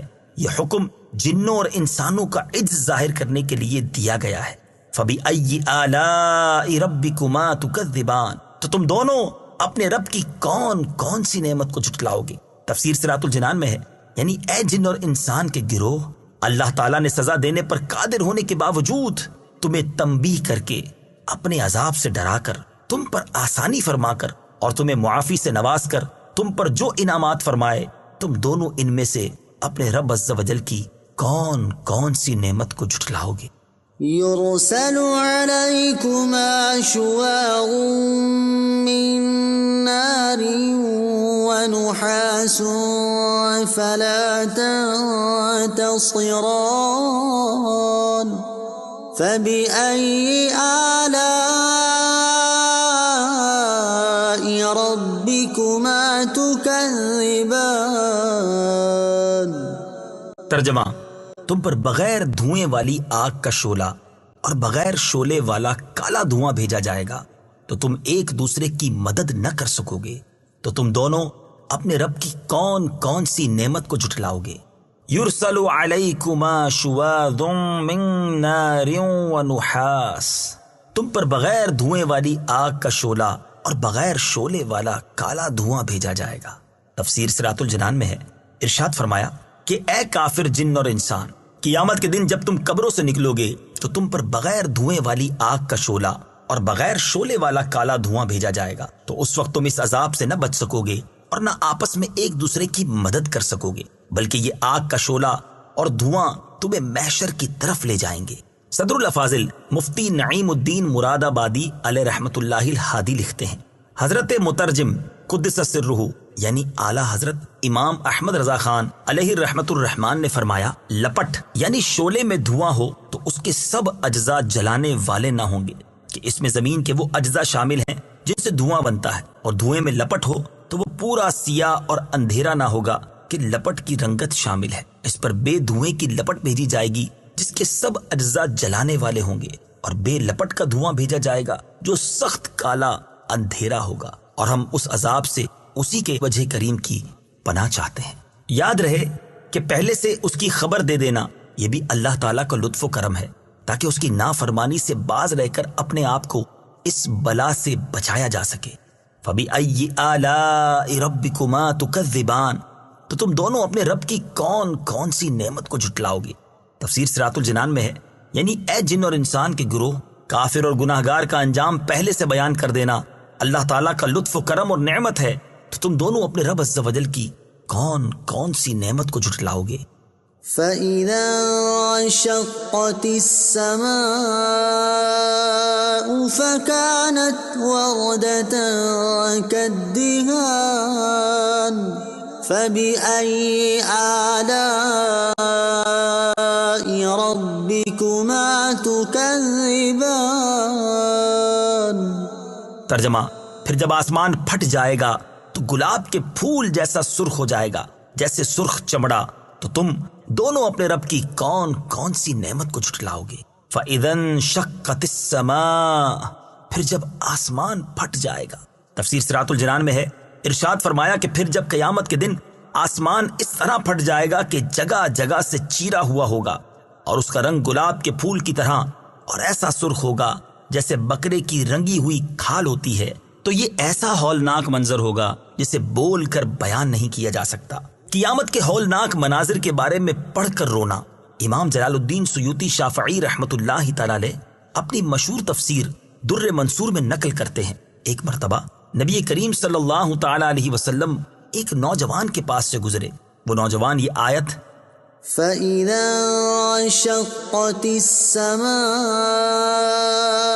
فَكَانَتْ وَرْدَةً كَالدِّهَانِ پڑھ رہا تھا، اب وہیں رک گئے اور دیکھا کہ اس نوجوان پر کپ کپی طاری ہو گئی ہے اور آنسوؤں نے اس کا گلا بند کر دیا ہے۔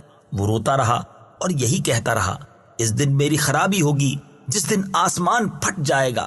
سید المرسلین صلی اللہ تعالی علیہ وآلہ وسلم نے اس نوجوان سے فرمایا، اس ذات کی قسم جس کے قبضہ قدرت میں میری جان ہے، تیرے رونے کی وجہ سے فرشتے بھی روئے ہیں۔ اس سے معلوم ہوا کہ قرآن مجید میں جہاں کہیں قیامت کے ہولناک مناظر بیان کیے گئے ہیں، ان کی تلاوت کرتے وقت خوف زدہ ہونا ہمارے بزرگان دین کا طریقہ ہے۔ لہٰذا ہمیں بھی چاہیے کہ ایسے مقامات کی تلاوت کرتے وقت دل میں خوف پیدا کرنے اور آنسو بہانے کی کوشش کرنی اور اللہ تعالیٰ سے یہ دعا مانگنی چاہیے کہ وہ ہمیں قیامت کی ہولناکیوں اور شدتوں میں امن و سکون نصیب فرمائے، آمین۔ فَبِأَيِّ آلَاءِ رَبِّكُمَا تُكَذِّبَانِ، تو تم دونوں اپنے رب کی کون کون سی نعمت کو جھٹلاؤ گے؟ تفسیر صراط الجنان میں ہے، یعنی جب قیامت کے دن آسمان اللہ تعالیٰ کی ہیبت سے پھٹ جائیں گے اور اللہ تعالیٰ مخلوق کے حساب کا حکم دے گا، تو اس وقت وہی تمہیں قیامت کے دن کی ہولناکیوں سے نجات دے گا۔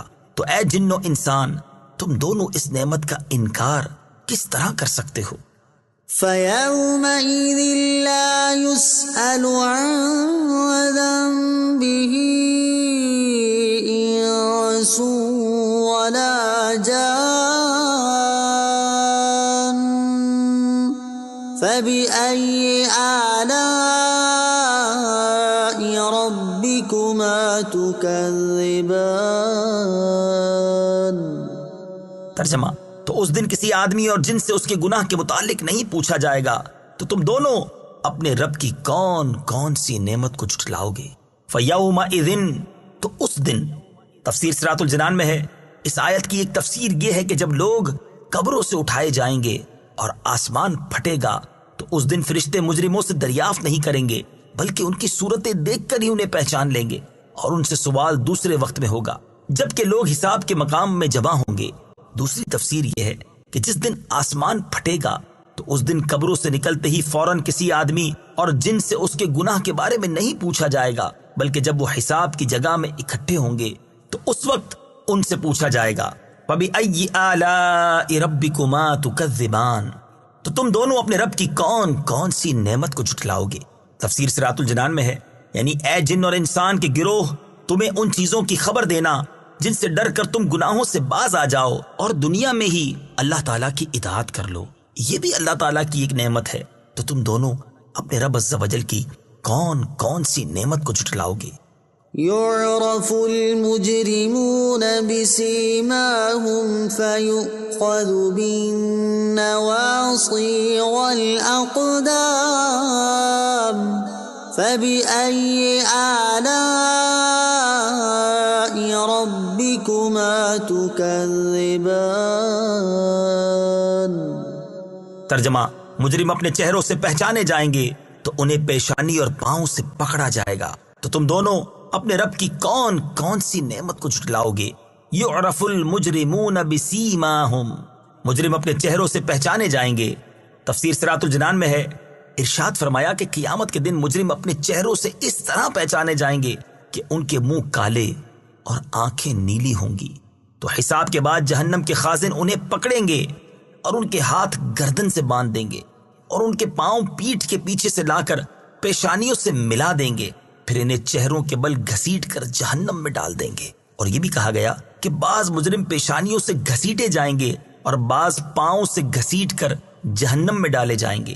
فَبِأَيِّ آلَاءِ رَبِّكُمَا تُكَذِّبَانِ، تو تم دونوں اپنے رب کی کون کون سی نعمت کو جھٹلاؤ گے؟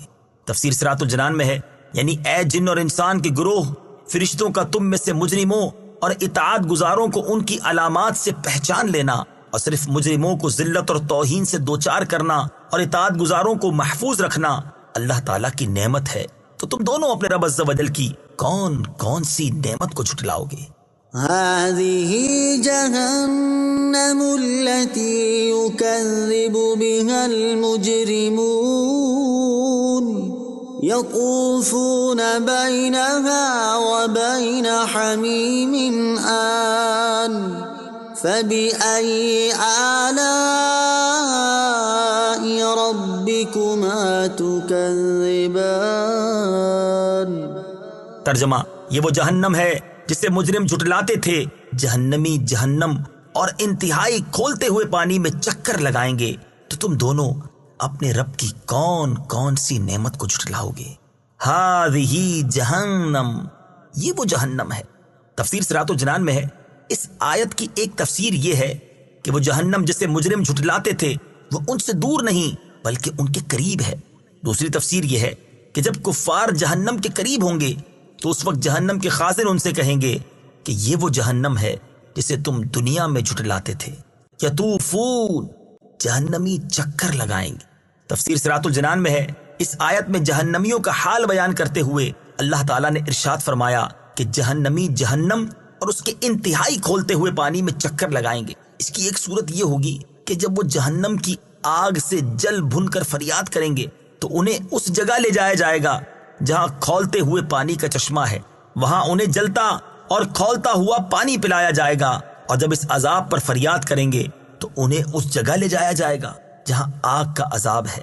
دوسری صورت یہ ہوگی کہ جہنمیوں پر بھوک کا عذاب مسلط کیا جائے گا، جب وہ کھانے کے لیے چیخیں گے تو انہیں تھوہڑ کھلایا جائے گا اور وہ ان کے حلق میں چبھ جائے گا، تب پانی کے لیے شور مچائیں گے تو پھر انہیں وہاں لے جایا جائے گا جہاں کھولتے پانی کا چشمہ ہے۔ جب وہ پانی اپنے چہرے کے قریب کریں گے تو ان کے چہرے کا گوشت گل کر اس میں گر پڑے گا، پھر اسے پیئیں گے تو وہ ان کے پیٹوں میں جوش مارے گا اور ان میں موجود ہر چیز نکال دے گا، پھر ان پر بھوک مسلط کی جائے گی اور وہ اسی طرح جہنم کے ایک طبقے سے دوسرے طبقے میں چکر لگائیں گے۔ فَبِأَيِّ آلَاءِ رَبِّكُمَا تُكَذِّبَانِ، تو تم دونوں اپنے رب کی کون کون سی نعمت کو جھٹلاؤ گے؟ تفسیر صراط الجنان میں ہے، یعنی اے جن اور انسان کے گروہ، اللہ تعالیٰ کا اپنی نافرمانی کے سنجام سے دنیا میں ہی آگاہ فرما دینا بھی اس کی نعمت ہے، تو تم دونوں اپنے رب عز و جل کی کون کون سی نعمت کو جھٹلاؤ گے؟ وَلِمَنْ خَافَ مَقَامَ رَبِّهِ جَنَّتَانِ فَبِأَيِّ آلَاءِ رَبِّكُمَا تُكَذِّبَانِ۔ ترجمہ، اور جو اپنے رب کے حضور کھڑے ہونے سے ڈرے اس کے لیے دو جنتیں ہیں، تو تم دونوں اپنے رب کی کون کون سی نعمت کو جھٹلاؤ گے؟ وَلِمَنْ خَافَ مَقَامَ رَبِّهِ، اور جو اپنے رب کے حضور کھڑے ہونے سے ڈرے۔ تفسیر صراط الجنان میں ہے، یہاں سے اللہ تعالیٰ نے وہ نعمتیں بیان فرمائی ہیں جو اس نے اپنی بارگاہ میں کھڑے ہونے سے ڈرنے والے متقی اور مومن بندوں کے لیے تیار فرمائی ہیں۔ اس آیت کا ایک معنی یہ ہے کہ جیسے دنیا میں قیامت کے دن اپنے رب عز و جل کے حضور حساب کی جگہ میں حساب کے لیے کھڑے ہونے کا ڈر ہو اور وہ گناہوں کو چھوڑ دے اور فرائض کی بجا آوری کرے، تو اس کے لیے آخرت میں 2 جنتیں ہیں۔ اس معنی کی تائید اس آیت مبارکہ سے بھی ہوتی ہے۔ ارشاد باری تعالیٰ ہے، وَأَمَّا مَنْ خَافَ مَقَامَ رَبِّهِ وَنَهَى النَّفْسَ عَنِ الْهَوَىٰ فَإِنَّ الْجَنَّةَ هِيَ الْمَأْوَىٰ۔ ترجمہ، اور وہ جو اپنے رب کے حضور کھڑے ہونے سے ڈرا اور نفس کو خواہش سے روکا تو بے شک جنت ہی ٹھکانہ ہے۔ دوسرا معنی یہ ہے کہ جو اس بات سے ڈرے کہ اس کے تمام اعمال اللہ تعالیٰ جانتا ہے اور وہ اس کے اعمال کی نگرانی رکھتا ہے، اور اس خوف کی وجہ سے وہ بندہ گناہ چھوڑ دے تو اس کے لیے آخرت میں 2 جنتیں ہیں۔ اس معنی کی تائید اس آیت سے بھی ہوتی ہے۔ أَفَمَنْ هُوَ قَائِمٌ عَلَى كُلِّ نَفْسٍ بِمَا كَسَبَتْ۔ ترجمہ، تو کیا وہ خدا جو ہر شخص پر اس کے اعمال کی نگرانی رکھتا ہے۔ اللہ تعالیٰ کے حضور کھڑے ہونے سے ڈرنے والے کو 2 جنتیں ملنے کی وجوہات۔ 2 جنتوں سے مراد جنت عدن اور جنت نعیم ہے، اور 2 جنتیں ملنے کی وجوہات مفسرین نے مختلف بیان فرمائی ہیں۔ نمبر 1، ایک جنت اللہ تعالیٰ سے ڈرنے کا صلہ ہے، اور ایک نفسانی خواہشات ترک کرنے کا صلہ ہے۔ نمبر 2، ایک جنت اس کے درست عقیدہ رکھنے کا صلہ ہے، اور ایک جنت اس کے نیک اعمال کا صلہ ہے۔ نمبر 3، ایک جنت اس کی فرما برداری کرنے کا صلہ ہے، اور ایک جنت گناہ چھوڑ دینے کا صلہ ہے۔ نمبر 4، ایک جنت ثواب کے طور پر ملے گی، اور ایک جنت اللہ تعالیٰ کے فضل کے طور پر ملے گی۔ ایک جنت اس کی رہائش کے لیے ہوگی، اور دوسری جنت اس کی بیویوں کی رہائش کے لیے ہوگی۔ اللہ تعالیٰ کا خوف بڑی اعلیٰ نعمت ہے۔ اس آیت سے معلوم ہوا کہ اللہ تعالیٰ کا خوف بڑی اعلیٰ نعمت ہے۔ اللہ تعالیٰ سب مسلمانوں کو اپنا خوف نصیب کرے۔ امیر المومنین حضرت عمر فاروق رضی اللہ تعالی عنہ کے زمانہ مبارکہ میں ایک نوجوان بہت متقی اور پرہیزگار و عبادت گزار تھا، حتیٰ کہ حضرت عمر رضی اللہ تعالیٰ عنہ بھی اس کی عبادت پر تعجب کیا کرتے تھے۔ وہ نوجوان نماز عشاء مسجد میں ادا کرنے کے بعد اپنے بوڑھے باپ کی خدمت کرنے کے لیے جایا کرتا تھا۔ راستے میں ایک خوبرو عورت اسے اپنی طرف بلاتی اور چھیڑتی تھی، لیکن یہ نوجوان اس پر توجہ دیے بغیر نگاہیں جھکائے گزر جایا کرتا تھا۔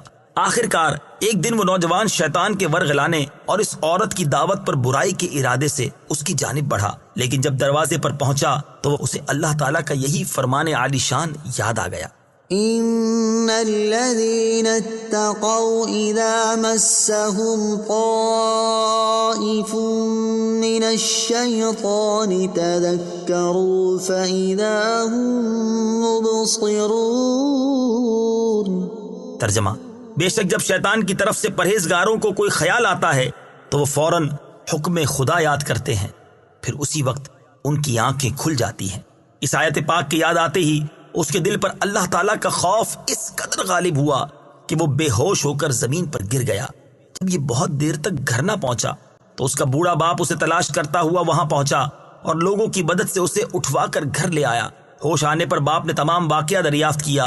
نوجوان نے پورا واقعہ بیان کر کے جب اس آیت پاک کا ذکر کیا تو ایک مرتبہ پھر اس پر اللہ تعالیٰ کا شدید خوف غالب ہوا۔ اس نے ایک زوردار چیخ ماری اور اس کا دم نکل گیا۔ راتوں رات ہی اس کے غسل و کفن و دفن کا انتظام کر دیا گیا۔ صبح جب یہ واقعہ حضرت عمر رضی اللہ تعالیٰ عنہ کی خدمت میں پیش کیا گیا تو آپ اس کے باپ کے پاس تعزیت کے لیے تشریف لے گئے اور اس سے فرمایا کہ آپ نے ہمیں اطلاع کیوں نہیں دی تاکہ ہم بھی جنازے میں شریک ہو جاتے۔ اس نے عرض کی، امیر المومنین، اس کا انتقال رات میں ہوا تھا اور آپ کے آرام کا خیال کرتے ہوئے بتانا مناسب معلوم نہ ہوا۔ آپ نے فرمایا مجھے اس کی قبر پر لے چلو۔ وہاں پہنچ کر آپ نے یہ آیت مبارکہ پڑھی، وَلِمَنْ خَافَ مَقَامَ رَبِّهِ جَنَّتَانِ۔ ترجمہ، اور جو اپنے رب کے حضور کھڑے ہونے سے ڈرے اس کے لیے 2 جنتیں ہیں۔ تو قبر میں سے اس نوجوان نے جواب دیتے ہوئے کہا، یا امیر المومنین، بے شک میرے رب نے مجھے 2 جنتیں عطا فرمائی ہیں۔ فَبِأَيِّ آلَاءِ رَبِّكُمَا تُكَذِّبَانِ۔ تو تم دونوں اپنے رب کی کون کون سی نعمت کو جھٹلاؤ گے؟ یعنی اے جن اور انسان کے گروہ، جب اللہ تعالیٰ نے تمہارے اعمال کے ثواب کے لیے جنت بنائی ہے تو تم دونوں اپنے رب عز و جل کی کون کون سی نعمت کو جھٹلاؤ گے؟ ذواتا افنان فبأي آلاء ربكما تكذبان. ترجمہ: شاخوں والی ہیں تو تم دونوں اپنے رب کی کون کون سی نعمت کو جھٹلاؤ گے. ذواتا افنان، بہت سی شاخوں والی ہیں. تفسیر صراط الجنان میں ہے، یہاں سے ان دو جنتوں کے اوصاف بیان کیے جا رہے ہیں. چنانچہ ارشاد فرمایا کہ ان جنتوں کا ایک وصف یہ ہے کہ وہ دونوں جنتیں پھلوں سے لدی ہوئی شاخوں والی ہیں اور ہر شاخ میں قسم قسم کے میوے ہیں. فَبِأَيِّ آلَاءِ رَبِّكُمَا تُكَذِّبَانِ، تو تم دونوں اپنے رب کی کون کون سی نعمت کو جھٹلاؤ گے. تفسیر صراط الجنان میں ہے، یعنی اے جن اور انسان کے گروہ، اطاعت گزاروں کو ایسا ثواب دے کر اللہ تعالیٰ نے جو تم پر انعام فرمایا، تو ان میں سے تم دونوں اپنے رب عز و جل کی کون کون سی نعمت کو جھٹلاؤ گے. فيهما عينان تجريان فبأي آلاء ربكما تكذبان. ترجمہ: ان میں دو چشمے بہ رہے ہیں تو تم دونوں اپنے رب کی کون کون سی نعمت کو جھٹلاؤ گے. فیہما عینان تجریان، ان میں دو چشمے بہ رہے ہیں. تفسیر صراط الجنان میں ہے، یہاں ان جنتوں کا ایک اور وصف بیان ہوا کہ ان میں سے ہر ایک جنت میں صاف اور میٹھے پانی کے دو چشمے بہ رہے ہیں. ان میں سے ایک کا نام تسنیم اور دوسرے کا نام سلسبیل ہے. بعض مفسرین نے فرمایا کہ ایک چشمہ خراب نہ ہونے والے پانی کا ہے اور ایک چشمہ ایسی شراب کا ہے جو پینے والوں کے لیے لذت بخش ہے. فَبِأَيِّ آلَاءِ رَبِّكُمَا تُكَذِّبَانِ، تو تم دونوں اپنے رب کی کون کون سی نعمت کو جھٹلاؤ گے. تفسیر صراط الجنان میں ہے، یعنی اے جن اور انسان کے گروہ، اللہ تعالیٰ نے تمہیں یہ چشمے عطا کر کے تمہاری نعمت میں اضافہ فرمایا تو تم اس کی قدرت اور نعمت کا انکار کیسے کر سکتے ہو، اور تم دونوں اپنے رب عز و جل کی کون کون سی نعمت کو جھٹلاؤ گے. فيهما من كل فاكهة زوجان فبأي آلاء ربكما تكذبان. ترجمہ: ان دونوں باغوں میں ہر پھل کی دو دو قسمیں ہیں تو تم دونوں اپنے رب کی کون کون سی نعمت کو جھٹلاؤ گے. فیہما من کل فاکہۃ زوجان، ان دونوں باغوں میں ہر پھل کی دو دو قسمیں ہیں.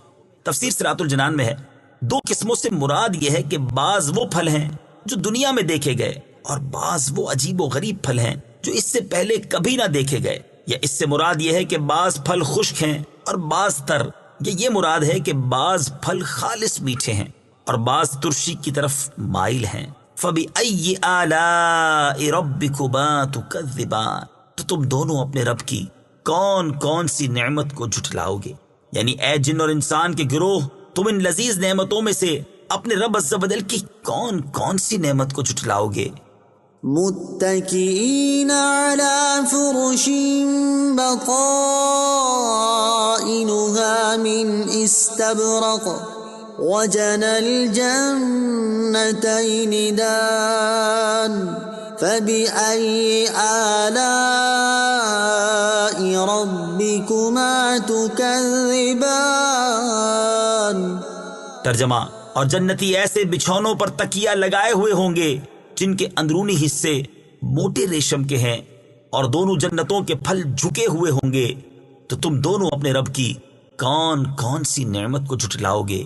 متکئین علی فرش، بچھونوں پر تکیہ لگائے ہوئے ہوں گے. تفسیر صراط الجنان میں ہے، یعنی جنتی لوگ بادشاہوں کی طرح آرام اور راحت سے ایسے بچھونوں پر ٹیک لگا کر بیٹھے ہوئے ہوں گے جن کے اندرونی حصے موٹے ریشم کے ہوں گے. حضرت عبداللہ ابن مسعود اور حضرت ابو ہریرہ رضی اللہ تعالی عنہما فرماتے ہیں، جب اس بچھونے کے اندرونی حصے کا یہ حال ہے تو ظاہری حصے کا کیا حال ہوگا. اور حضرت عبداللہ ابن عباس رضی اللہ تعالی عنہما فرماتے ہیں، اللہ تعالیٰ نے ان بچھونوں کے اندرونی حصے کا حال تو بیان کر دیا لیکن ظاہری حصے کا بیان نہیں کیا، کیونکہ زمین میں کوئی ایسی چیز ہے ہی نہیں جس سے ان کے ظاہری حصوں کا حال پہچانا جا سکے. وَجَنَى الْجَنَّتَيْنِ دَانٍ، اور دونوں جنتوں کا پھل جھکا ہوا ہے، یعنی ان دونوں جنتوں کا پھل اتنا قریب ہوگا کہ کھڑا بیٹھا اور لیٹا ہر شخص اسے چن لے گا، جبکہ دنیا کے پھلوں میں یہ خاصیت نہیں ہے۔ حضرت عبداللہ ابن عباس رضی اللہ تعالی عنہما فرماتے ہیں کہ درخت اتنا قریب ہوگا کہ اللہ تعالیٰ کے پیارے بندے کھڑے یا بیٹھے جیسے چاہیں گے اس کا پھل چن لیں گے۔ فَبِأَيِّ آلَاءِ رَبِّكُمَا تُكَذِّبَانِ، تو تم دونوں اپنے رب کی کون کون سی نعمت کو جھٹلاؤ گے؟ تفسیر صراط الجنان میں ہے، یعنی اے جن اور انسان کے گروہ، ان لذیذ اور باقی رہنے والی نعمتوں میں سے تم دونوں اپنے رب عز و جل کی کون کون سی نعمت کو جھٹلاؤ گے؟ فيهن قاصرات الطرف لم يطمثهن إنس قبلهم ولا جان فبأي آلاء ربكما تكذبان۔ ترجمہ: ان جنتوں میں وہ عورتیں ہیں کہ شوہر کے سوا کسی کو آنکھ اٹھا کر نہیں دیکھتی، جنہیں ان کے شوہروں سے پہلے نہ کسی آدمی نے چھوا اور نہ کسی جن نے، تو تم دونوں اپنے رب کی کون کون سی نعمت کو جھٹلاؤ گے؟ فیہن قاصرات الطرف، ان جنتوں میں وہ عورتیں ہیں کہ شوہر کے سوا کسی کو آنکھ اٹھا کر نہیں دیکھتی۔ تفسیر صراط الجنان میں ہے، اس آیت کا خلاصہ یہ ہے کہ ان جنتوں کے محلات میں جنتی مردوں کے لیے ایسی بیویاں ہوں گی جو اپنے شوہر کے علاوہ کسی اور کی طرف آنکھ اٹھا کر نہیں دیکھیں گی، اور ان میں سے ہر ایک اپنے شوہر سے کہے گی مجھے اپنے رب عز و جل کی عزت و جلال کی قسم، جنت میں مجھے کوئی چیز تجھ سے زیادہ اچھی نہیں معلوم ہوتی، تو اس خدا عز و جل کی حمد ہے جس نے تمہیں میرا شوہر بنایا اور مجھے تمہاری بیوی بنایا۔ اور وہ بیویاں ایسی ہوں گی کہ انہیں ان کے جنتی شوہروں کے علاوہ نہ کسی آدمی نے چھوا ہوگا اور نہ ہی کسی جن نے۔ ان بیویوں سے مراد حور عین ہیں، کیونکہ وہ جنت میں پیدا کی گئی ہیں، اس لیے ان کے شوہروں کے سوا انہیں کسی نے نہیں چھوا۔ بعض مفسرین نے فرمایا ان سے مراد دنیا کی عورتیں ہیں، انہیں دوبارہ کنواریاں پیدا کیا جائے گا اور اس پیدائش کے بعد انہیں ان کے شوہروں کے علاوہ کسی اور نے نہ چھوا ہوگا۔ آیت فیہن قاصرات الطرف سے حاصل ہونے والی معلومات۔ اس آیت سے چند باتیں معلوم ہوئیں۔ نمبر 1، تقوی اور شرم و حیا عورت کا بہت بڑا کمال ہے۔ نمبر 2، اجنبی عورت کا متقی پرہیزگار مرد سے بھی پردہ ہے، کیونکہ جنت میں سب متقی ہوں گے مگر ان سے بھی پردہ ہوگا۔ نمبر 3، پردہ اللہ تعالیٰ کی وہ نعمت ہے جو جنت میں بھی ہوگی۔ نمبر 4، حوریں پیدا ہو چکی ہیں اور جنت کی تمام نعمتوں کی طرح وہ بھی موجود ہیں۔ نمبر 5، حضرت آدم علیہ السلام اگرچہ جنت میں رہے اور وہاں کی نعمتیں کھائیں، مگر آپ علیہ السلام حوروں کی طرف مائل نہ ہوئے، کیونکہ حوریں صرف جزا کے طور پر ملیں گی۔ فَبِأَيِّ آلَاءِ رَبِّكُمَا تُكَذِّبَانِ، تو تم دونوں اپنے رب کی کون کون سی نعمت کو جھٹلاؤ گے؟ تفسیر صراط الجنان میں ہے، یعنی اے جن اور انسان کے گروہ، اللہ تعالیٰ نے تمہاری طبیعت کے موافق تمہارے لیے بیویاں بنائیں اور وہ تمہارے علاوہ کسی اور کی طرف نہیں دیکھتی، تو تم اللہ تعالیٰ کا انکار کس طرح کرتے ہو؟ اور تم دونوں اپنے رب عز و جل کی کون کون سی نعمت کو جھٹلاؤ گے؟ كأنهن الياقوت والمرجان فبأي آلاء ربكما تكذبان۔ ترجمہ: گویا وہ لال اور مونگا ہیں، تو تم دونوں اپنے رب کی کون کون سی نعمت کو جھٹلاؤ گے؟ کأنہن الیاقوت والمرجان، گویا وہ لال اور مونگا ہیں۔ تفسیر صراط الجنان میں ہے، یعنی جنتی حوریں صفائی اور خوش رنگی میں لال اور مونگے پتھر کی طرح ہیں۔ جنتی حوروں کی صفائی اور خوش رنگی۔ جنتی حوروں کے بارے میں حضرت عبداللہ ابن مسعود رضی اللہ تعالی عنہ سے روایت ہے، تاجدار رسالت صلی اللہ تعالی علیہ وآلہ وسلم نے ارشاد فرمایا، جنتی عورتوں کی پنڈلیوں کی سفیدی 70 جوڑوں کے نیچے سے نظر آئے گی، یہاں تک کہ پنڈلیوں کا گودا بھی نظر آئے گا، اور یہ اس لیے کہ اللہ تعالیٰ ارشاد فرماتا ہے کأنہن الیاقوت والمرجان، اور یاقوت ایک ایسا پتھر ہے کہ اگر اس میں دھاگا ڈال کر باہر سے دیکھنا چاہو تو دیکھ سکتے ہو۔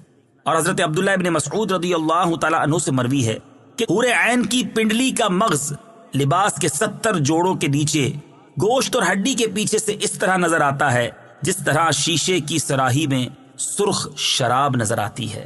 فَبِأَيِّ آلَاءِ رَبِّكُمَا تُكَذِّبَانِ، تو تم دونوں اپنے رب کی کون کون سی نعمت کو جھٹلاؤ گے؟ تفسیر صراط الجنان میں ہے، یعنی اے جن اور انسان کے گروہ، اللہ تعالیٰ نے تمہاری نگاہوں کی لذت ان حوروں کو دیکھنے میں رکھی تو تم اللہ تعالیٰ کی وحدانیت اور اس کی نعمت کا انکار کس طرح کر سکتے ہو؟ اور تم دونوں اپنے رب عز و جل کی کون کون سی نعمت کو جھٹلاؤ گے؟ هل جزاء الإحسان إلا الإحسان فبأي آلاء ربكما تكذبان۔ ترجمہ، نیکی کا بدلہ نیکی ہی ہے تو تم دونوں اپنے رب کی کون کون سی نعمت کو جھٹلاؤ گے؟ حل جزاء الاحسان الا الاحسان، نیکی کا بدلہ نیکی ہی ہے۔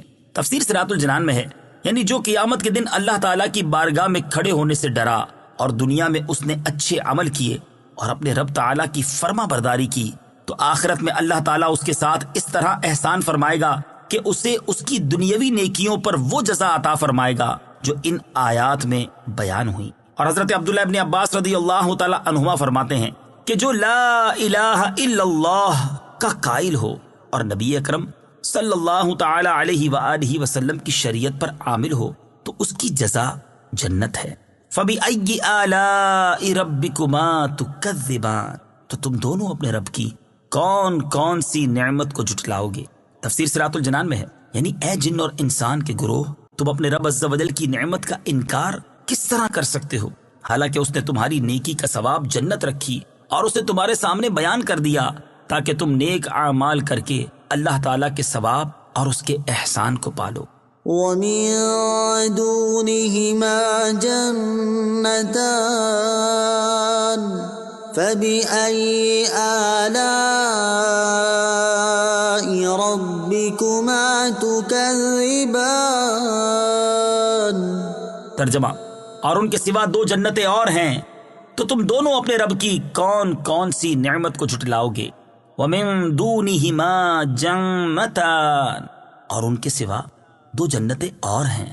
تفسیر صراط الجنان میں ہے، یعنی جن دو جنتوں کا ذکر اوپر گزرا ان کے علاوہ دو جنتیں اور بھی ہیں، مگر یہ دونوں ان پہلی جنتوں سے مرتبے، مقام اور فضیلت میں کم ہیں۔ حضرت ابو موسیٰ اشعری رضی اللہ تعالیٰ عنہ سے روایت ہے، رسول کریم صلی اللہ تعالی علیہ وآلہ وسلم نے ارشاد فرمایا، دو جنتیں تو ایسی ہیں جن کے برتن اور سامان چاندی کے ہیں، اور دو جنتیں ایسی ہیں کہ جن کے برتن اور سامان سونے کے ہیں۔ امام ضحاک رحمت اللہ تعالی علیہ فرماتے ہیں، پہلی دو جنتیں سونے اور چاندی کی اور دوسری دو جنتیں یاقوت اور زبرجد کی ہیں۔ جن جنتوں کا اس آیت میں بیان ہوا ان کے بارے میں ایک قول یہ ہے کہ یہ دائیں جانب والوں کے لیے ہیں، کیونکہ ان کا مرتبہ ان لوگوں سے کم ہے جو اللہ تعالیٰ کی بارگاہ میں کھڑے ہونے سے ڈرتے ہیں، اور ایک قول یہ ہے کہ یہ دونوں جنتیں بھی اللہ تعالیٰ کی بارگاہ میں کھڑے ہونے سے ڈرنے والوں کے لیے ہیں۔ فَبِأَيِّ آلَاءِ رَبِّكُمَا تُكَذِّبَانِ، تو تم دونوں اپنے رب کی کون کون سی نعمت کو جھٹلاؤ گے؟ یعنی اے جن و انسان کے گروہ، اللہ تعالیٰ نے پہلے متقی لوگوں کے لیے دو جنتوں کا ذکر فرمایا اور اب ان کی فضیلت و کرامت میں اضافہ کرتے ہوئے دو اور جنتوں کا ذکر فرمایا، تو تم اپنے رب عز و جل کے فضل و کرامت کا انکار کس طرح کر سکتے ہو؟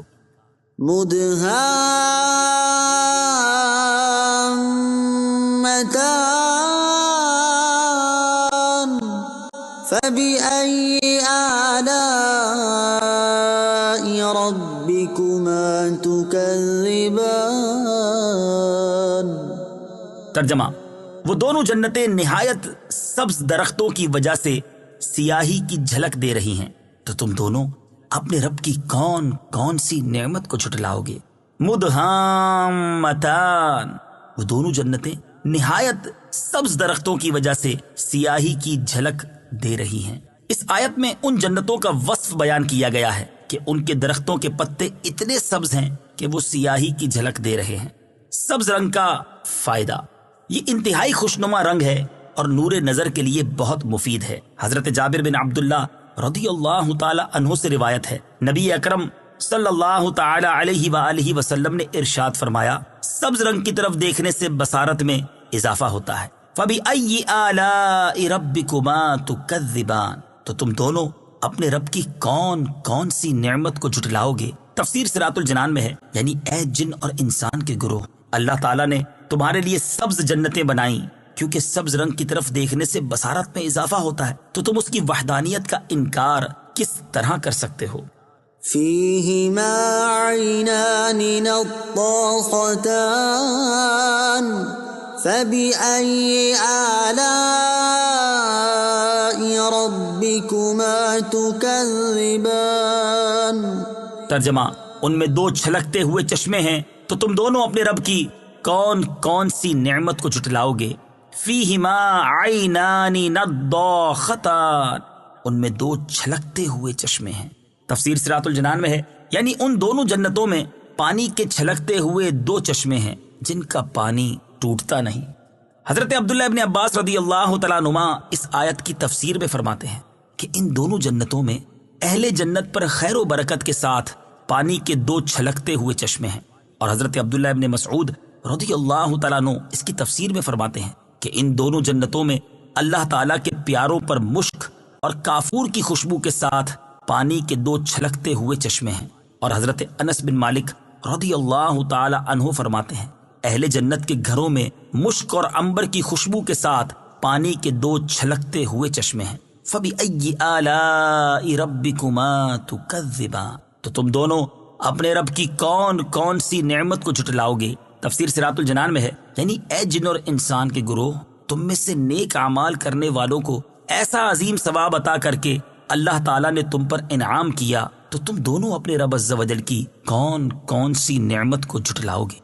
فیہما فاکہۃ ونخل ورمان فبأي آلاء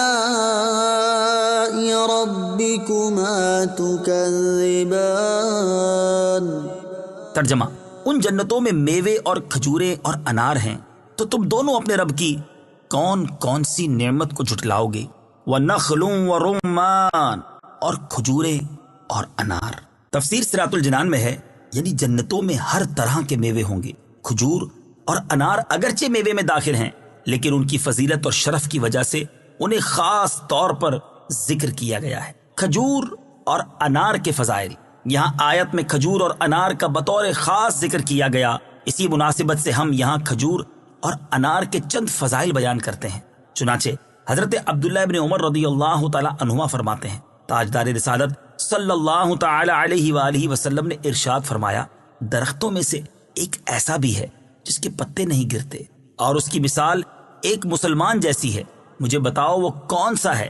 لوگ جنگل کے درختوں کے بارے میں سوچنے لگے، اور مجھے خیال آیا کہ وہ کھجور کا درخت ہے، لیکن مجھے بولنے سے شرم آئی، کیونکہ اس وقت بڑے بڑے صحابہ کرام علیہ رضوان موجود تھے۔ پھر لوگ عرض گزار ہوئے، یا رسول اللہ صلی اللہ تعالی علیہ وآلہ وسلم، آپ خود بتا دیجئے کہ وہ کون سا درخت ہے۔ ارشاد فرمایا، وہ کھجور کا درخت ہے۔ یہ حدیث پاک بخاری شریف میں موجود ہے۔ مسلم شریف کی حدیث میں ہے، حضرت عائشہ صدیقہ رضی اللہ تعالی عنہا فرماتی ہیں، سید المرسلین صلی اللہ تعالی علیہ وآلہ وسلم نے ارشاد فرمایا، اے عائشہ رضی اللہ تعالی عنہا، جس گھر میں کھجوریں نہ ہوں وہ لوگ بھوکے ہیں۔ اے عائشہ رضی اللہ تعالی عنہا، جس گھر میں کھجوریں نہ ہوں وہ لوگ بھوکے ہیں۔ آپ نے یہ کلمات 2 یا 3 بار ارشاد فرمائے۔ مروی ہے کہ حضرت عبداللہ ابن عباس رضی اللہ تعالی عنہما نے فرمایا، مجھے یہ حدیث پہنچی ہے کہ زمین میں ایسا کوئی انار نہیں جس کے دانوں میں جنتی انار کے دانوں سے پیوند کاری نہ کی گئی ہو۔ فَبِأَيِّ آلَاءِ رَبِّكُمَا تُكَذِّبَانِ، تو تم دونوں اپنے رب کی کون کون سی نعمت کو جھٹلاؤ گے؟ تفسیر صراط الجنان میں ہے، یعنی اے جن اور انسان کے گروہ، اللہ تعالیٰ نے تمہارے لیے ایسے پھل پیدا کیے جنہیں کھانے سے تمہیں لذت حاصل ہوتی ہے، تو تم دونوں اپنے رب عز و جل کی کون کون سی نعمت کو جھٹلاؤ گے؟ فیہن خیرات حسان فبأي آلاء ربكما تكذبان۔ ترجمہ: ان میں اخلاق کے اعتبار سے اچھی، صورت کے اعتبار سے حسین و جمیل عورتیں ہیں، تو تم دونوں اپنے رب کی کون کون سی نعمت کو جھٹلاؤ گے؟ فیہن، ان میں عورتیں ہیں۔ تفسیر صراط الجنان میں ہے، یعنی ان دونوں جنتوں میں اخلاق کے اعتبار سے اچھی اور صورت کے اعتبار سے حسین و جمیل عورتیں ہیں۔ حضرت انس رضی اللہ تعالی عنہ فرماتے ہیں، جنت میں حور عین یہ نغمہ گائیں گی: نحن الخيرات الحسان حبسنا لأزواج كرام، ہم اچھی سیرت اور اچھی صورت والیاں ہیں، ہم معزز و محترم شوہروں کے لیے روکی گئی ہیں۔ اچھی عادت اچھی صورت سے افضل ہے۔ یہاں اخلاقی اچھائی کو اللہ تعالیٰ نے پہلے ذکر کیا، اس سے معلوم ہوا کہ اچھی عادت اچھی صورت سے افضل ہے، لہٰذا نکاح کے لیے کسی عورت کا رشتہ دیکھتے وقت اس کے حسن و جمال کے مقابلے میں اس کی اچھی سیرت، اس کے اچھے کردار، اس کی دینداری اور اس کی اچھی عادات کو زیادہ ترجیح دینی چاہیے۔ احادیث میں بھی اسی چیز کی ترغیب دی گئی ہے، چنانچہ اس سے متعلق 3 احادیث سماعت فرمائیے۔ نمبر 1، ابن ماجہ کی حدیث ہے، حضرت ابو امامہ رضی اللہ تعالی عنہ سے روایت ہے، رسول اللہ صلی اللہ تعالی علیہ وآلہ وسلم فرماتے تھے کہ تقوی کے بعد مومن کے لیے نیک بیوی سے بہتر کوئی چیز نہیں۔ اگر وہ اسے حکم کرتا ہے تو وہ اطاعت کرتی ہے، اور اسے دیکھے تو وہ خوش کر دیتی ہے، اور اس پر قسم کھا بیٹھے تو قسم سچی کر دیتی ہے، اور اگر کہیں کو چلا جائے تو اپنے نفس اور شوہر کے مال میں بھلائی کرتی ہے، یعنی اس میں خیانت نہیں کرتی اور نہ ہی اسے ضائع کرتی ہے۔ بخاری شریف کی حدیث ہے، حضرت ابو ہریرہ رضی اللہ تعالی عنہ سے روایت ہے، رسول اکرم صلی اللہ تعالی علیہ وآلہ وسلم نے ارشاد فرمایا، عورت سے نکاح 4 باتوں کی وجہ سے کیا جاتا ہے، یعنی نکاح میں ان 4 باتوں کا لحاظ ہوتا ہے۔ نمبر 1 مال، نمبر 2 حسب و نسب، نمبر 3 حسن و جمال، اور نمبر 4 دین، اور تم دین والی کو ترجیح دو۔ نمبر 3، حضرت انس بن مالک رضی اللہ تعالی عنہ سے روایت ہے، رسول کریم صلی اللہ تعالی علیہ وآلہ وسلم نے ارشاد فرمایا، جو کسی عورت سے اس کی عزت کی وجہ سے نکاح کرے گا اللہ تعالیٰ اس کی ذلت میں اضافہ کرے گا، اور جو کسی عورت سے اس کے مال کے سبب نکاح کرے گا اللہ تعالیٰ اس کی محتاجی ہی بڑھائے گا، اور جو کسی عورت سے اس کے حسب کی بنا پر نکاح کرے گا تو اللہ تعالیٰ اس کے کمینہ پن میں اضافہ فرمائے گا، اور جو اس لیے نکاح کرے گا کہ ادھر ادھر نگاہ نہ اٹھے اور پاک دامنی حاصل ہو یا صلہ رحم کرے تو اللہ تعالیٰ اس مرد کے لیے اس عورت میں برکت دے گا اور عورت کے لیے مرد میں برکت دے گا۔ فَبِأَيِّ آلَاءِ رَبِّكُمَا تُكَذِّبَانِ، تو تم دونوں اپنے رب کی کون کون سی نعمت کو جھٹلاؤ گے؟ تفسیر صراط الجنان میں ہے، یعنی اے جن اور انسان کے گروہ، اللہ تعالیٰ نے تمہارے سامنے جنتی عورتوں کے اوصاف بیان کر کے تم پر انعام فرمایا، تو تم دونوں اپنے رب عز و جل کی کون کون سی نعمت کو جھٹلاؤ گے؟ حور مقصورات فی الخیام فبأي آلاء ربكما تكذبان۔ ترجمہ: خیموں میں پردہ نشین حوریں ہیں، تو تم دونوں اپنے رب کی کون کون سی نعمت کو جھٹلاؤ گے؟ حور، حوریں۔ تفسیر صراط الجنان میں ہے، ارشاد فرمایا کہ ان جنتوں میں خیموں میں پردہ نشین حوریں ہیں جو کہ اپنی شرافت اور کرامت کی وجہ سے ان خیموں سے باہر نہیں نکلتی۔ جنتی حور اور اس کے خیموں کا حال، بخاری شریف کی حدیث ہے، حضرت انس بن مالک رضی اللہ تعالی عنہ سے روایت ہے، نبی کریم صلی اللہ تعالی علیہ وآلہ وسلم نے ارشاد فرمایا، اگر جنتی عورتوں میں سے زمین کی طرف کسی ایک کی جھلک پڑ جائے تو آسمان و زمین کے درمیان کی تمام فضا روشن ہو جائے اور خوشبو سے بھر جائے۔ مسلم شریف کی حدیث ہے، حضرت ابو موسیٰ اشعری رضی اللہ تعالی عنہ سے روایت ہے، حضور پر نور صلی اللہ تعالی علیہ وآلہ وسلم نے ارشاد فرمایا، مومن کے لیے جنت میں ایک کھوکھلے موتی کا خیمہ ہوگا، اس کی لمبائی 60 میل ہوگی، مومن کے اہل خانہ بھی اس میں رہیں گے، مومن ان کے پاس حق کے زوجیت ادا کرنے کے لیے چکر لگائے گا اور ان میں سے بعض کو نہیں دیکھ سکیں گے۔ فَبِأَيِّ آلَاءِ رَبِّكُمَا تُكَذِّبَانِ، تو تم دونوں اپنے رب کی کون کون سی نعمت کو جھٹلاؤ گے؟ یعنی اے جن اور انسان کے گروہ، اللہ تعالیٰ نے وہ نعمتیں پیدا فرمائیں جو تمہارے لیے پردہ نشین اور دوسروں سے چھپی ہوئی ہیں، تو تم دونوں اپنے رب عز و جل کی کون کون سی نعمت کو جھٹلاؤ گے؟ لم يطمثهن انس قبلهم ولا جان فبأي آلاء ربكما تكذبان۔ ترجمہ: ان سے پہلے انہیں نہ کسی آدمی نے چھوا اور نہ کسی جن نے، تو تم دونوں اپنے رب کی کون کون سی نعمت کو جھٹلاؤ گے؟ لم یطمثہن انس قبلہم، ان سے پہلے انہیں نہ کسی آدمی نے چھوا۔ تفسیر صراط الجنان میں ہے، یعنی جیسے ان دو جنتوں کی حوریں اپنے جنتی شوہروں کے علاوہ جن و انس کے چھونے سے محفوظ تھیں، ایسے ہی ان دونوں جنتوں کی حوریں بھی محفوظ ہیں، لہذا آیت میں تکرار نہیں۔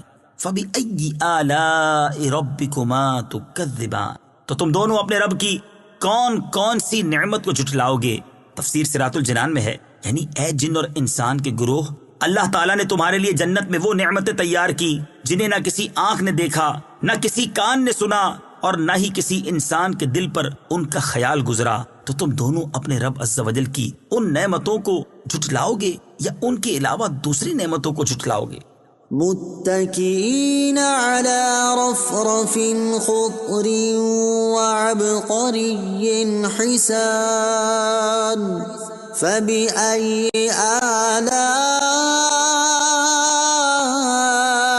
ربكما تكذبان۔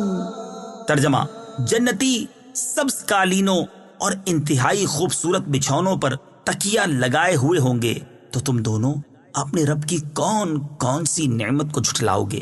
متکئین، تکیہ لگائے ہوئے ہوں گے۔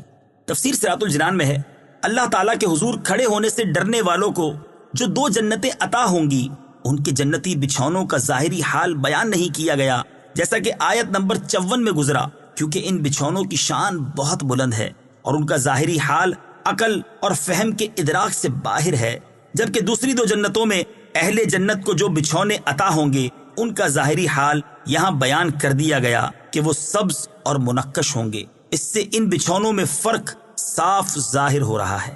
فَبِأَيِّ آلَاءِ رَبِّكُمَا تُكَذِّبَانِ، تو تم دونوں اپنے رب کی کون کون سی نعمت کو جھٹلاؤ گے؟ تفسیر صراط الجنان میں ہے، یعنی اے جن اور انسان کے گروہ، تمہارے رب عز و جل کے علاوہ تم پر کوئی احسان فرمانے والا نہیں، تو تم دونوں اپنے رب عز و جل کی کون کون سی نعمت کو جھٹلاؤ گے؟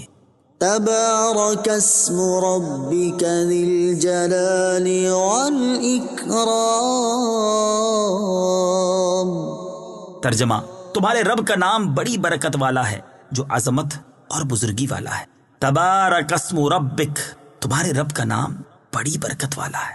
تفسیر صراط الجنان میں ہے، اس آیت میں اس بات کی طرف اشارہ ہے کہ صرف اللہ تعالیٰ کی ذات ہی باقی رہے گی اور دنیا کی تمام نعمتیں فانی ہیں۔ نیز اللہ تعالیٰ نے اپنی عظمت و بزرگی بیان فرما کر آخرت کی نعمتوں کے بیان کا اختتام فرمایا۔ نماز کے بعد پڑھی جانے والی ایک دعا، حضرت ثوبان رضی اللہ تعالیٰ عنہ فرماتے ہیں کہ تاجدار رسالت صلی اللہ تعالی علیہ وآلہ وسلم نماز سے فارغ ہونے کے بعد 3 بار استغفار کرتے اور فرماتے: اللہم انت السلام ومنک السلام تبارکت ذی الجلال والاکرام، یعنی اے اللہ عز و جل، تو سلام ہے اور تجھ سے سلامتی ہے اور تو برکت والا ہے، اے جلالت اور بزرگی والے۔